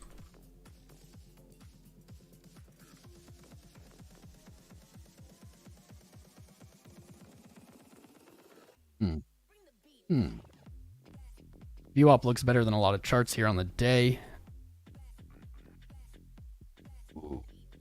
Ooh. Okay. Okay. As long as Doge remains above 7.4 cents, in my opinion, it is bullish. I'd prefer to see it at 8.3, but 7.3, what we see is the 200 daily moving average and the 20 just making a little, this isn't quite a kiss because it passed, but close enough. The 20 rejecting being below the 200, the 50 and the 200 or 50 and 100 looking to kiss. As long as it remains above here, this is strongly bullish. As long as it remains above here, it is in an uptrend. I think if it's very unlikely that it will trade down below the 200, 7.3 cents. So maybe a smart trader could use that for something like a place to get out of a position. But holding these moving averages in the condition they're in is a really strong setup. I really like what I'm seeing there. Really like it. That support coming in clutch. We had a really nice trade off of it. From 6.8 cents to 7.8 cents or something like that. That's it. I might have moved it. It might have moved. Who knows? Really nice trade there. I'm looking for the weekly levels higher, 10 cents. If you lose it, hold on to that 7.8 below. And Doge is trending up. It looks good. I think the only issue is the BTC pair. Doge is losing value against Bitcoin despite moving up in dollars. However, we do see potentially like a double bottom here on the daily. Doesn't look like it will paint bullish divergence, but it isn't a falling wedge. So the issue or the question is, when does this reverse? Is this bottoming out and moving back up, or is it just following this wedge down to support? This would be, in my opinion, the stronger area to look for a position. That would mirror its USD pair really well in the fact that it created this big old support, popped above it quickly, and came back to test it before moving up and starting to look strong. So Doge BTC, I'm looking for like 370. Would be really great. Would be really great. If it can hold 400 here and retake 450, it may be breaking out of this wedge early, and I'd be looking for upside. That's pretty fancy. That's pretty fancy. Oh my goodness. There's still like 100 charts pulled up. How's Algorand looking? Yeah, I could pull up Algorand. Let's get rid of this. I'll pull up ALGO. We'll do ALGO. We have all these charts. Oh man, I'm making it a day for myself, aren't I? Making it a day. ALGO, back to where I bought it on our live stream, 22 cents. Not bad, not bad. 30 cents above is likely the resistance we're looking to back test. 30.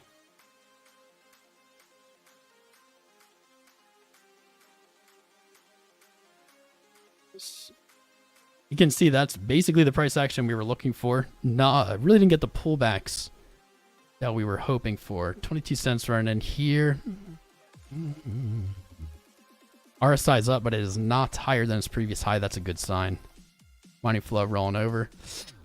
I'm looking for 30. 30.5 cents still. This is what we were looking for before. Our swing high to swing low. Just above support, but close enough. Our 618 sitting at a historical point, 30.5 cents. I mean, that I don't know. That's what I'm looking for. That's probably what I'm looking for. Yeah. Not much else to say there. Resistance above 30.5. Support below, unfortunately, is 15.5 cents, aka it's low in 2022. Algo looking pretty good, though. It does seem to be moving a little slower than the rest of the market, but that may change. ENJ is up. You can tell this is an old-ass chart. Similar to Algo, similar to a bunch of charts. Coming just shy of its macro support. That'd be 21 cents. It looks like it traded down to 23 cents. Not quite hitting that support. Cutting it just shy. Looking up above us, this is the weekly 42 cents looking pretty ripe. This is like untested, maybe 44. Untested weekly support. Don't have it as resistance. I think that's likely where it's aiming. We do see on the week about 38, so maybe we see a rally, a bounce off of 38 up to that 44. That would be cleaner. Would line up pretty well with kind of this horizontally price action it has going on. I'm gonna not dwell on this one for too long. Let's set an alert. Set an alert, move on. Damn, RSI is still so low on ENJ. It's only at 40. And it's up pretty decently in this week. 22%, looks like maybe up 50% off of its low. Not going to do too much analysis on this because nobody asked for it. But yeah, looking for that upside untested support as resistance on the day. Probably could see a stop at 31.2. That would be pretty reasonable. Daily tested as resistance. This would be pretty spicy to see a trade like this. See if that plays out. ENJ's done. Oh no! Alert limit reached. Womp womp. No alert there. ApeCoin moving. Look at Ape quick. Jeez. I've never done this many charts in a day. I'm sorry if this is boring. Maybe I shouldn't do this. Not a lot of spicy. Looks like it just broke $5. It does look actually pretty damn good though on the daily time frame. Would not be shocking to see this trade at 767.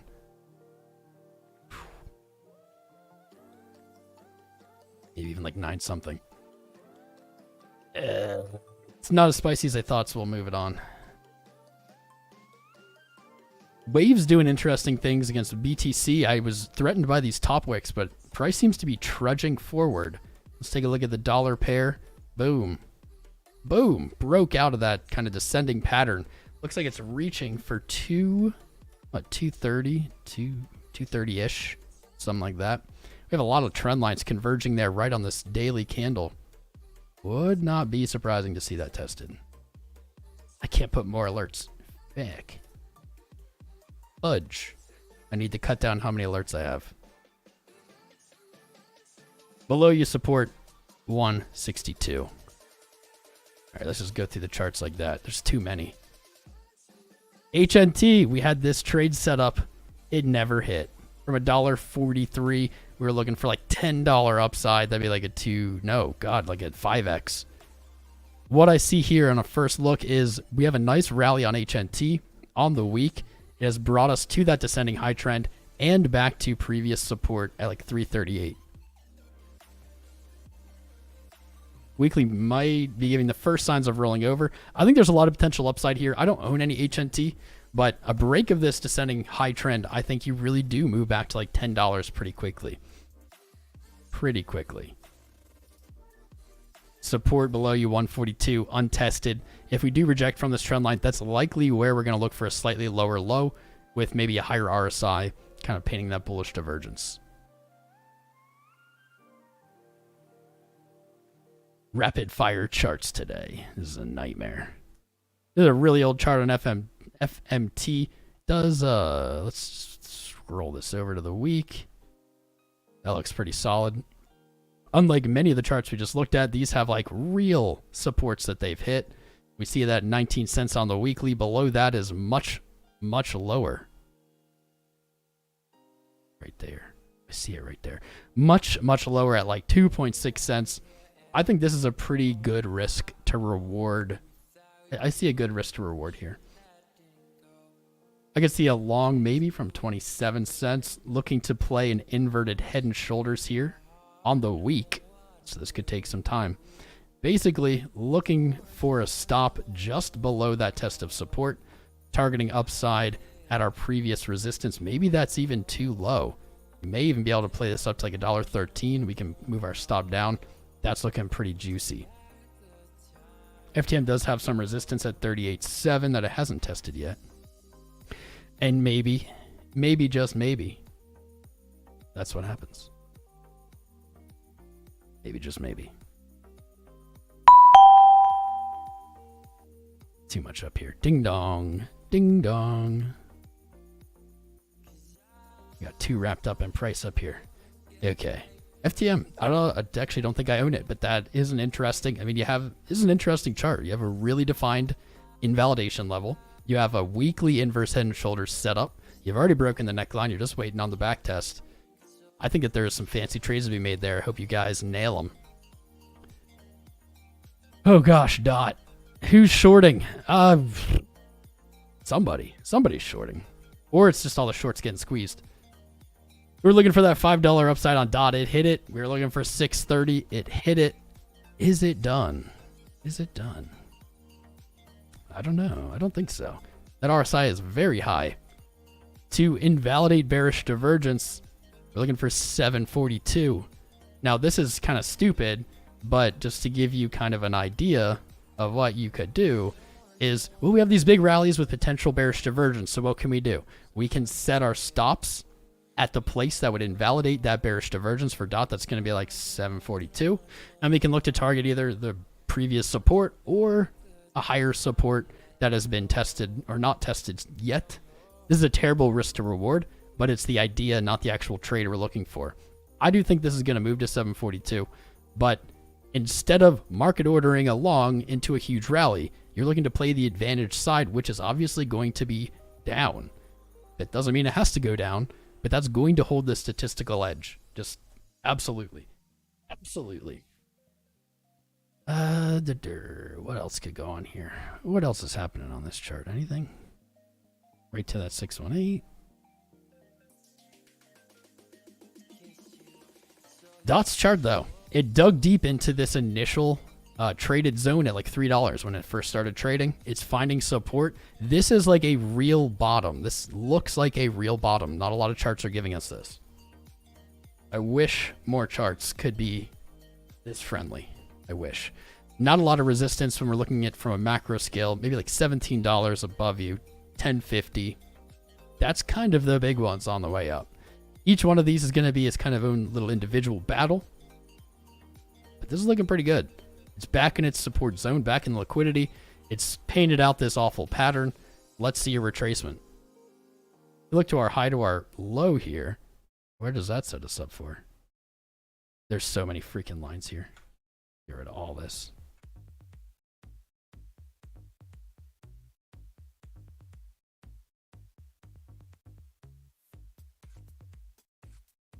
$20 for the 618, 15 for the 0.5. I mean, those are all looking good. Those are all looking real good. Whew. We're running out of steam, but we have so many charts left. I would look for support maybe at 562. I think $5 is the really confident one. Profit taking at 742, and that's going to be all there is for that. Let's move on. Let's move it on. GMT, the chart no one asked for. The chart literally no one asked for. We won't spend time. Just got to get through everything. We can do it. Didn't even reach a 0.5 retrace. I like this bottoming pattern. I like this kind of V shape. You got to make it. It really does have to make it like all the way back up to here. Going to run into bearish divergence. Saying that, that's what it is. It's kind of cool. I don't know what I was doing here, but this little ascending trend line, it has retaken it. Wouldn't be crazy to see something like this. That would basically be an SOS above previous support off of a spring. Not quite the Wyckoff, but keeping some of the characteristics of the Wyckoff pattern. Looking pretty good. Support on GMT 41. Resistance, obviously, 63. That's about all I'm going to say about that. ANKR, I actually just closed it. Someone wanted to see it. They're probably long gone, but that's the way of the world. Let's see. We have some new subscribers. Bruno Carrera, Erdos Mahai. Mahai, how are you? Something Bear. I can't read it. Illabear GG, Ben Sparts, Govan Froku. These are interesting names. Dominic Webb, Lewis, Space Ape. No, that was from the other day. If you're out there and you haven't subscribed, smash the like, joined the Discord. Now is the time. Now is the time.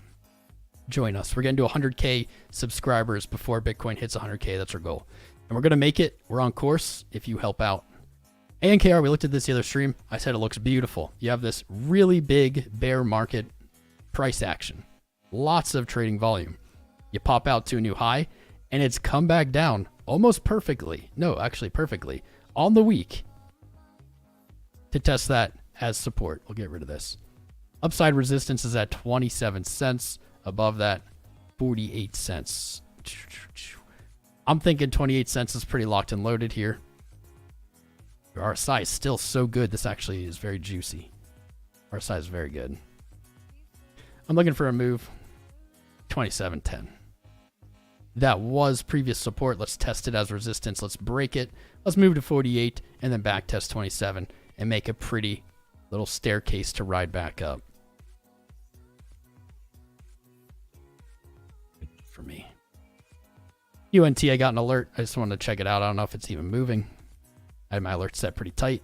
It does look like UNT is breaking out of its symmetrical triangle similar to Ethereum. It has resistance above at 152, 175. Support below. I'm still looking for like that 8270. This is really old. I would not make a trade, honestly. I wouldn't make a long-term trade. I think a scalp trade could be made from like the top of this triangle. Maybe back down using your highs as your stop loss. Probably that low trend as your take profit. This is not a very high confidence trade. I honestly would feel way better about doing it the other direction. And maybe even if we do see this stopped out back test of that high trend, maybe instead of short looking to go long in the reverse market order, reverse market action direction. Whew. Oh my God. I'm going to have to give up, but I'm going to get through my favorites. Litecoin still titillating us. Still tempting us. Traded up to $91.50. Chilling at this descending high trend. I'm just waiting for this. Just waiting. We have been waiting for so long. I have always been bullish on Litecoin. If Litecoin does break out of this descending trend, which I hope it does, I believe it will. Marketcipher looks beast on the day. I'm looking for 121. We have 100 as like a psychological. It was also a local. This rally / bear market's support, but 121 is a really historical level to Litecoin, I would be more inclined to see price action move this way. If not, like this way. Something like that. Litecoin's looking super strong. Super strong. I'm just going to do the ones I want to do. Nano, our trade filled. Looking to retest that high of 172. It's really muted price action versus the rest of the market, but it's chugging along. It's chugging. Our long is filled, and it is looking decent. It's weird with this wick, but it defines where we can take profit pretty easy. Battling with the 200 daily, a break of that. I'm looking for $1.58. It's like a 2x. Rock and roll. Oh my gosh. Monero. Monero against Bitcoin has been an absolute monster, climbing higher and higher and higher off of its low from January 22. Kind of random. It has broken through weekly resistance at 165. It's tested 187. I'm looking for Monero back to 250. You have strong support down at about 125. We can boop that up to maybe 130, 140. The only thing I'm looking for downside-wise on Monero would be this. I could see that. Get like kind of 4 little bumps there, round out your bottom. But I'm looking for 253, and I don't think that that's going to take a very long time. All right. You know, I've gotten through like most of these charts. We'll revamp. AVAX, our trade, fire from 12. Take profit at 7. Oh, no. Take profits higher. It did move higher today to 18. Our take profits placed a little high, maybe too high at 21.23. If you didn't take this trade on the way up, again, I hate to say it, but you're up. The advantage trade is down. If you don't like that, which I don't like, so I'm not going to trade. I'm not going to take these. That no trade is often the best trade. Just struggling with the resistance, close above, and I think our take profit is in the cards. A backtest of your descending trend is in play with all these coins. I'm not going to repeat it. Man, I'm losing my voice.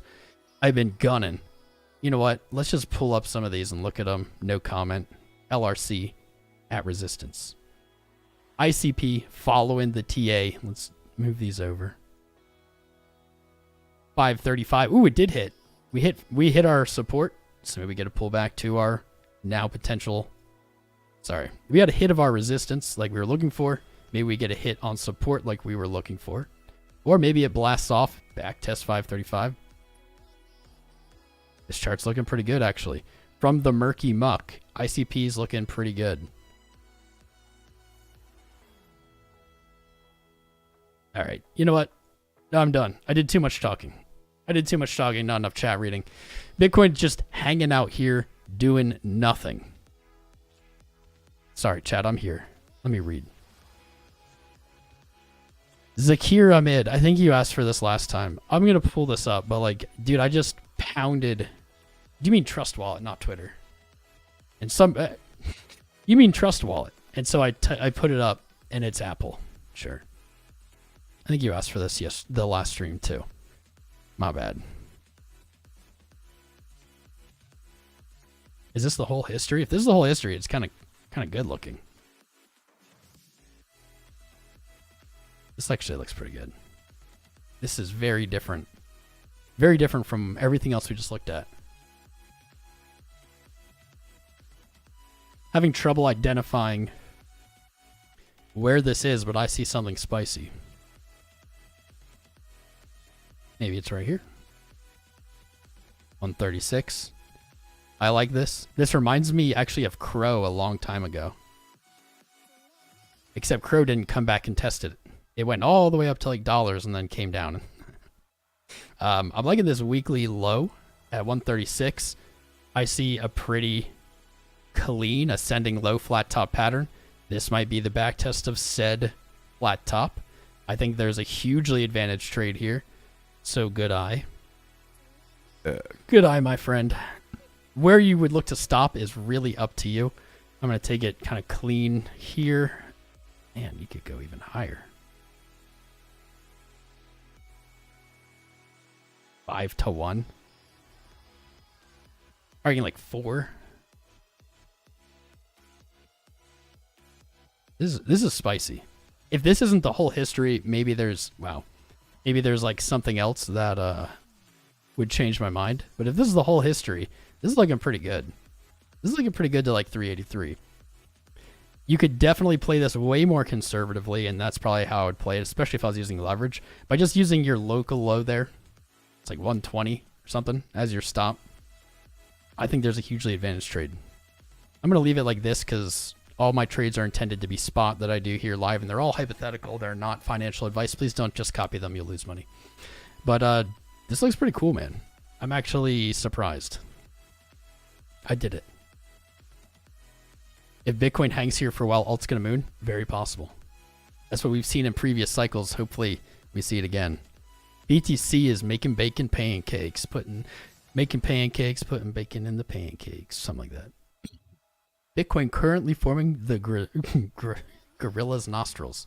Never heard of that one, Matthew, but cheers to it. Cheers to it. Let's take a look really quick at our kind of hourlies here. Are we getting what we wanted? Ooh, momentum might be pinching off of a higher low. All right, that's what we wanted. We said it's coming down. We don't want to break our lows. Let's look at the 2. Same thing on the 2. This is looking good. We were looking at this at the beginning of the episode, as we always do. We were saying it's trending down, but we just need a higher low. And it looks like that is happening. We haven't seen momentum pinch on the 2 hour yet, but we did on the 1, and hopefully that leads into it. This is looking pretty good. Coming off a higher high into a higher low. VWAP's rolled over. Hourly's looking good. It's looking good. It was looking a little sketch earlier, but it's looking good now. We were worried about the 30-minute dragging down. Momentum has hit a higher low. Now it's trending back up. All we have to do is break this high over here, and money flow likely to make that higher high and to lead us into what is a potential next leg up. Where would I look for this next potential leg up? Well, let's just make it simple. Let's make it simple. Our 1618 is at 22. Our measured move is at 2.5. So let's do this. Let's do this. If Bitcoin breaks 21,321, that was our high on the 14th, we will look again for our measured moves to the upside, our 1618 and our 2 extensions. Sitting at 22 and 22.4. Let's call it 22.5. That is on the condition that it breaks 21.3 though. That's the condition. It doesn't break 21.3. Obviously, these targets are no longer our targets. But I'm liking what I'm seeing. Obef. Obef. I don't know how to say your name in words.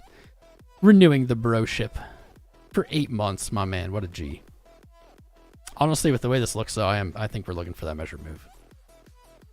Hourly pinching. It's like too pretty. 4 hour chugging along. Let's go. Let's go.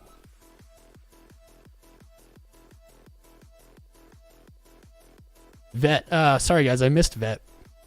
I missed VeChain. Let me grab it. I promised you guys VeChain. I promised you VeChain. This is an old chart. But on the monthly, you can see it did not come back to the order block yet, near missing this macro support. Oh, this is VTHO. Interesting. Vet dipping out underneath that macro support at 19, now back above. Okie dokie. I think you could do a very similar trade. You'll notice that when I do a bunch of trade setups in one day, that they all are pretty similar. And that's because this market very much moves together. Sadly, really nothing is independent. So when we're looking to potentially snipe that pullback, we're likely looking to snipe that pullback on many charts. It does look like there's some kind of resistance here. You have this whole consolidation thing. Maybe you touch 19 first. Your next macro resistance, though, is above you. 2.69 nice cents. I don't know where this one's from. Oh, 2.3. I don't think it's broken this high trend yet. Very good analysis. Thank you, my friend. I do my best. You know, like I'm just a human. Just do my best. You know, not always right. But sometimes I get hot streaks, and I have been on a hot streak. Still haven't broken that trend line. maybe that's what we're going on course for. Pretty good there on the day. Pretty good there on the week. RSI's up. It needs to. So this is another one.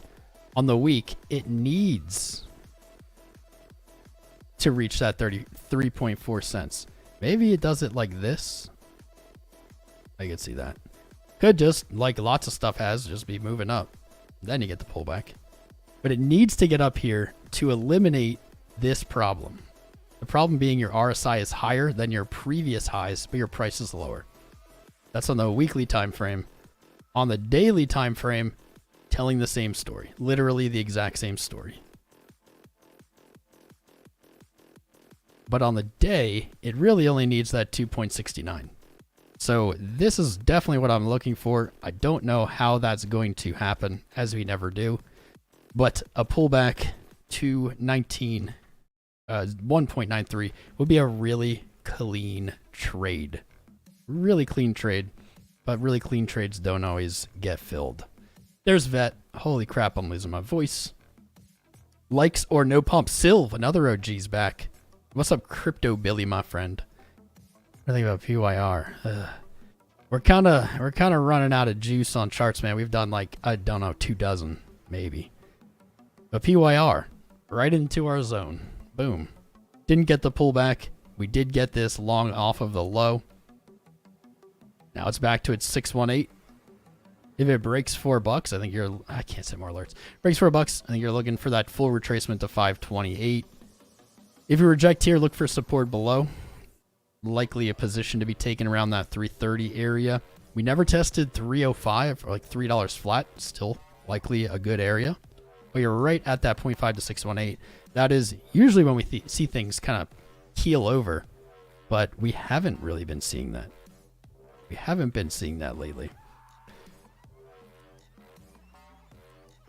Sketchy area. This one's much harder to read. We had a good long off the bottom. This one's going to be harder to read. You're really kind of in the middle. You're at the 0.5 in the middle of the channel of this sideways trading channel. This is probably the worst place to look to take a position. If you took a position long on our stream a while ago, not a bad place to maybe lock in some profit. Good news is though, is PYR, if it does break, if it fully retraces, reaches that 528, 618 is just so quickly in the target. Is a perfect support here on our 1618 extension from our high to low. There's very inefficient price action above that resistance. If it breaks 528, it is looking for 816 very quickly. I don't know if it will break it. I don't know if it'll break it now or later or what, but pretty good. Pretty good chart there.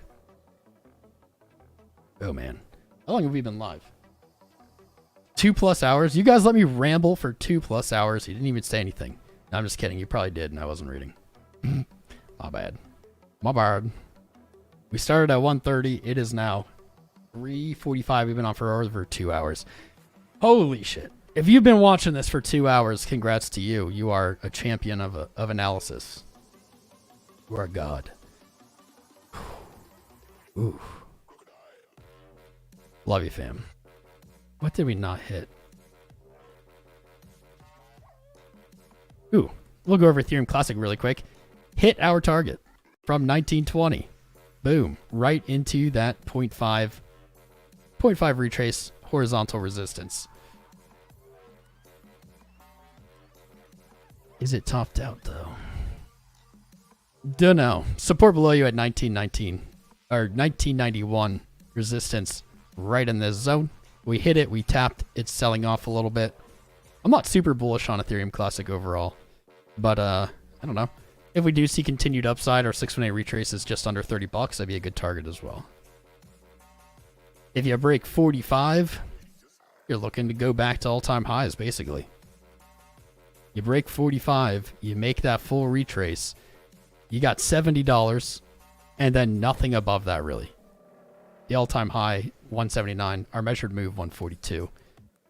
This is spicy. It is a spicy chart. That's a lot of ground to make up. That's like a 5, 6x, 7x. Be careful. Be careful. Waves we looked at. AAVE. Ah, AAVE. I guess we missed this one. Maybe not. I don't know. I'm losing track. On the day, we saw it take the 50 daily moving average. We said if it closes above, we're looking for the 100 at $67. It got it. While it was there, we said short is the advantage trade. But with the way this is trending, I'm hard pressed not to see it move to the 200. It moved to the 200. Boom. That long trade closed in profit. Short trade stopped. But overall, if you took both these trades, you would actually have made profit. And let's see. Let's see where it is.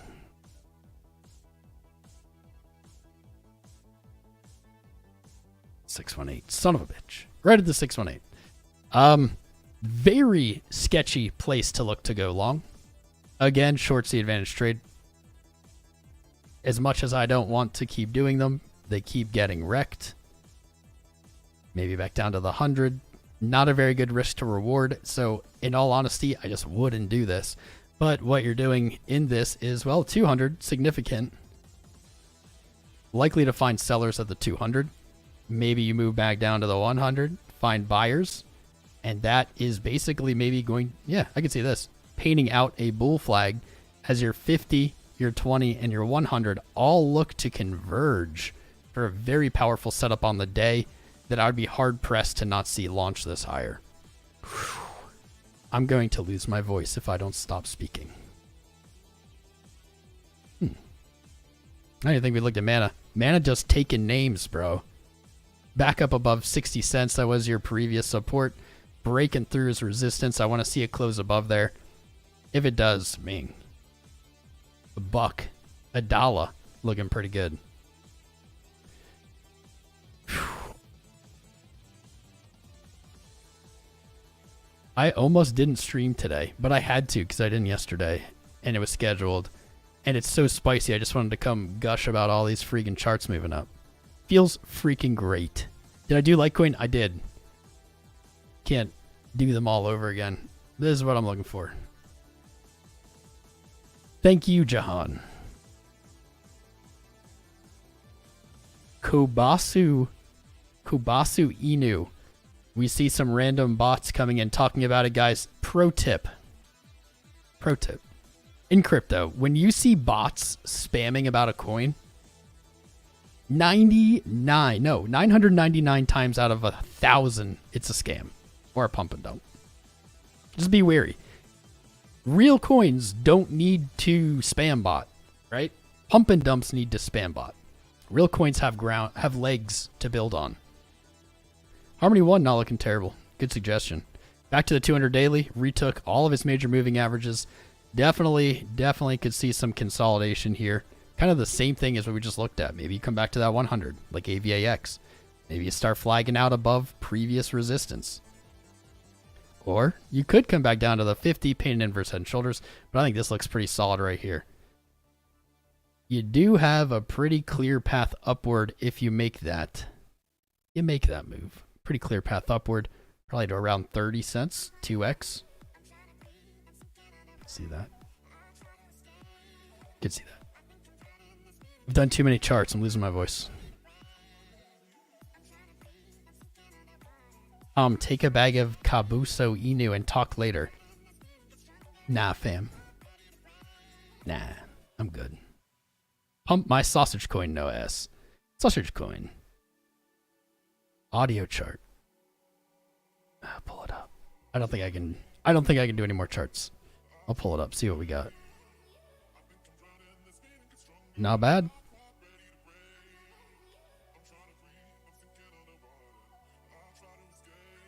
Miss support. You got your big old liquidity up here. I think I missed something.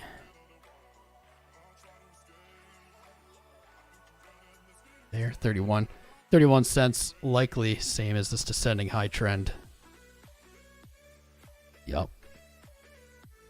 Nope. Look right here. This is where I would look.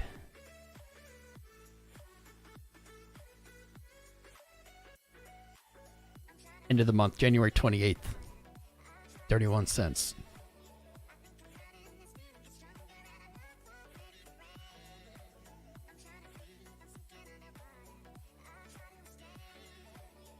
I would look here.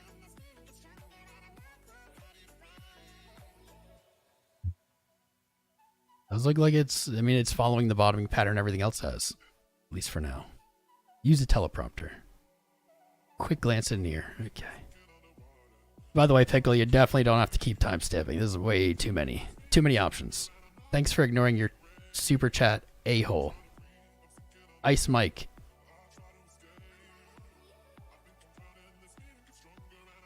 It didn't do it. It didn't do it. I don't know. Guess I'm an a-hole for not paying attention to like 700 people's requests. My bad. Leo Swipes. What's up, Leo Swipes? What's Leo Swipes do? Somebody with the check marks up in here. Leo Swipes. Luigi on FaceTime. I don't know what you do, Leo Swipes. I haven't made videos in a while. Shout out to you. I love when I see kind of other content creators come out and check out the lives. Did I pull up near? I don't even remember. Yeah, I didn't see a super chat. Literally didn't show up for me. So, I don't know. Oh wait, 44 minutes ago. Can you take a look? It didn't show up on my thing, but here it is. Humans AI heart. You can do that. Even though you called me a mean name. Mostly because I just don't care what people call me. Not really offended by anything. Can't be a live streamer and get offended. Heart. For some reason, when I type in heart, TWT shows up. It's only on KuCoin.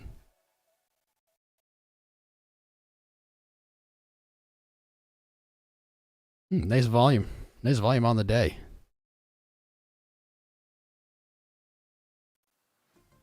Wow. Oh, no bounce whatsoever from its high to its low. If the low's in, this has got some upside. No bounce. Unlikely to find significant resistance.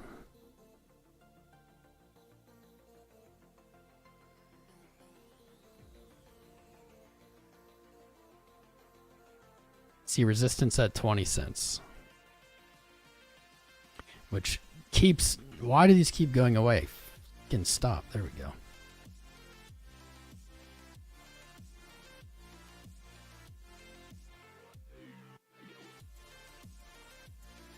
What a strange chart. The heart chart. Strange heart chart. I can see 14, 15 cents from that high wick in June. It's a nice three. It's not quite a three candle setup. It looks pretty good anyway. Volume's good. Momentum popping out of this decline since it started. Can't really pay attention to RSI here because there's not enough history of it going up. It doesn't really have anything to be relatively strong with.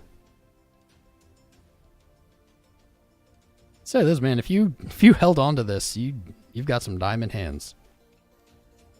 From $1.50 to 0.003 cents, 99.7. There's just not that many lines on this chart. There's just like not a lot here.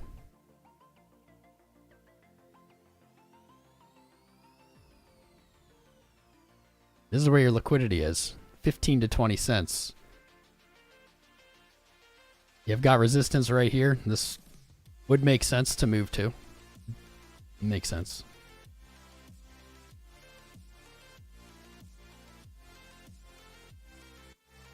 Money flow is green for the first time ever on the day. It's hard to analyze this chart because it literally never has gone up, at least in this history. This first candle is irrelevant. It's like it started at 16 and fell. Good news, not a lot of resistance on the way up. Maybe 14.8, 1.48, 3.8, and then this is really where the liquidity lies. To return to here, I'm not saying it's going to do this, but to slowly return to here. Actually, wait. Do it like that.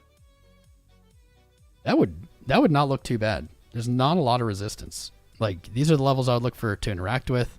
Problem is, you lose your low. You lose your low. And it's just price exploration to the downside. It's an interesting chart because I haven't seen anything that looks quite like this. Looks like it was literally listed at the worst time ever, December 21. Like, top of the market. I think this has room for upside. I think it has room for upside. It's a cool chart. I'll save it. I'll keep my eye on it. Didn't mean to ignore you, man. There's a lot going on. If I don't hear it, if it doesn't pop up, I don't see it. XDT Rapper subscribed. Welcome to the fam. We've been live for almost 3 hours. Did not plan on this. We have 1,300 votes. Half of us think we are in a dead cat bounce. 31% think 2019 repeat. Still about 1/5 looking for new all-time highs. Let's close that poll. Silva and Joe, dude, it's been so long. Luigi. Why do you even analyze this? Because someone yelled at me. An a-hole pattern. Guys, don't be mean to him. He is frustrated. He sent his money. I get it. But just so you guys know, though, in no way does sending a super chat mean I have to look at something. I almost always do, but I really don't want that to be the content. We did that for years. The problem is I look at Heart, a coin that one person out of 5, 6, 7, 800 want to see. I get it. I want to look at it. I want to see new things. But then we're leaving everyone else bored, right? Nobody else really cares or has skin in the game on it. That's why we've moved away from that model. Near looks interesting. Did it actually... We've missed so many back tests. It's annoying. But no trade better than bad trade. I think near next resistance 288. $2 support below you. Ding dong. Ding dong. Thomas not an a-hole. Thank you, Ice Mike. You're not either. You're not either, my friend. I'm tired. I'm beat. This has been like a 3.5 hour stream. Am I tripping? Has it really been a 3.5 hour stream? Am I tripping balls right now? Maybe. Probably. Attention is wearing down. We have 666 likes. Yeah, we got 420. 420 is great. 420 blaze it. I need to go 420, guys. Check out crownanalysis.com if you want to write articles for crownanalysis.com. We don't have a monetization model yet. AdSense is being a butt. But when it is up, we are going to have a monetization model for writers. If you want to contribute, join the Discord, DM me, and I will invite you to the secret Crown Analysis Discord. Make sure you've liked and subscribed. Shout out to our sponsors, Bybit and Marketcipher. I love them both. Keeping our lights on during the bear markets. Things are looking really effing good, fam. Really good. Beginning of this episode, low time frames were a little mixed. Now it's looking a lot stronger. I think we're looking for a test of 21. Make that flat top. Our measured move targets on a break of 21.3. Looking for 22, 22.5. I think we have a macro at 23 though. 23.3. 23.3. It's a weekly. Maybe it's a weekly. I don't know. I don't even know where that line's from anymore. Maybe 24.3. Either way, this is looking really good. We just want to exceed the previous high. Those measured move targets would do it. Awesome. This stream's been fire. I can't believe people have been watching for like 3 hours, 3.5 hours. I'm done. I'm beat. We'll be live again.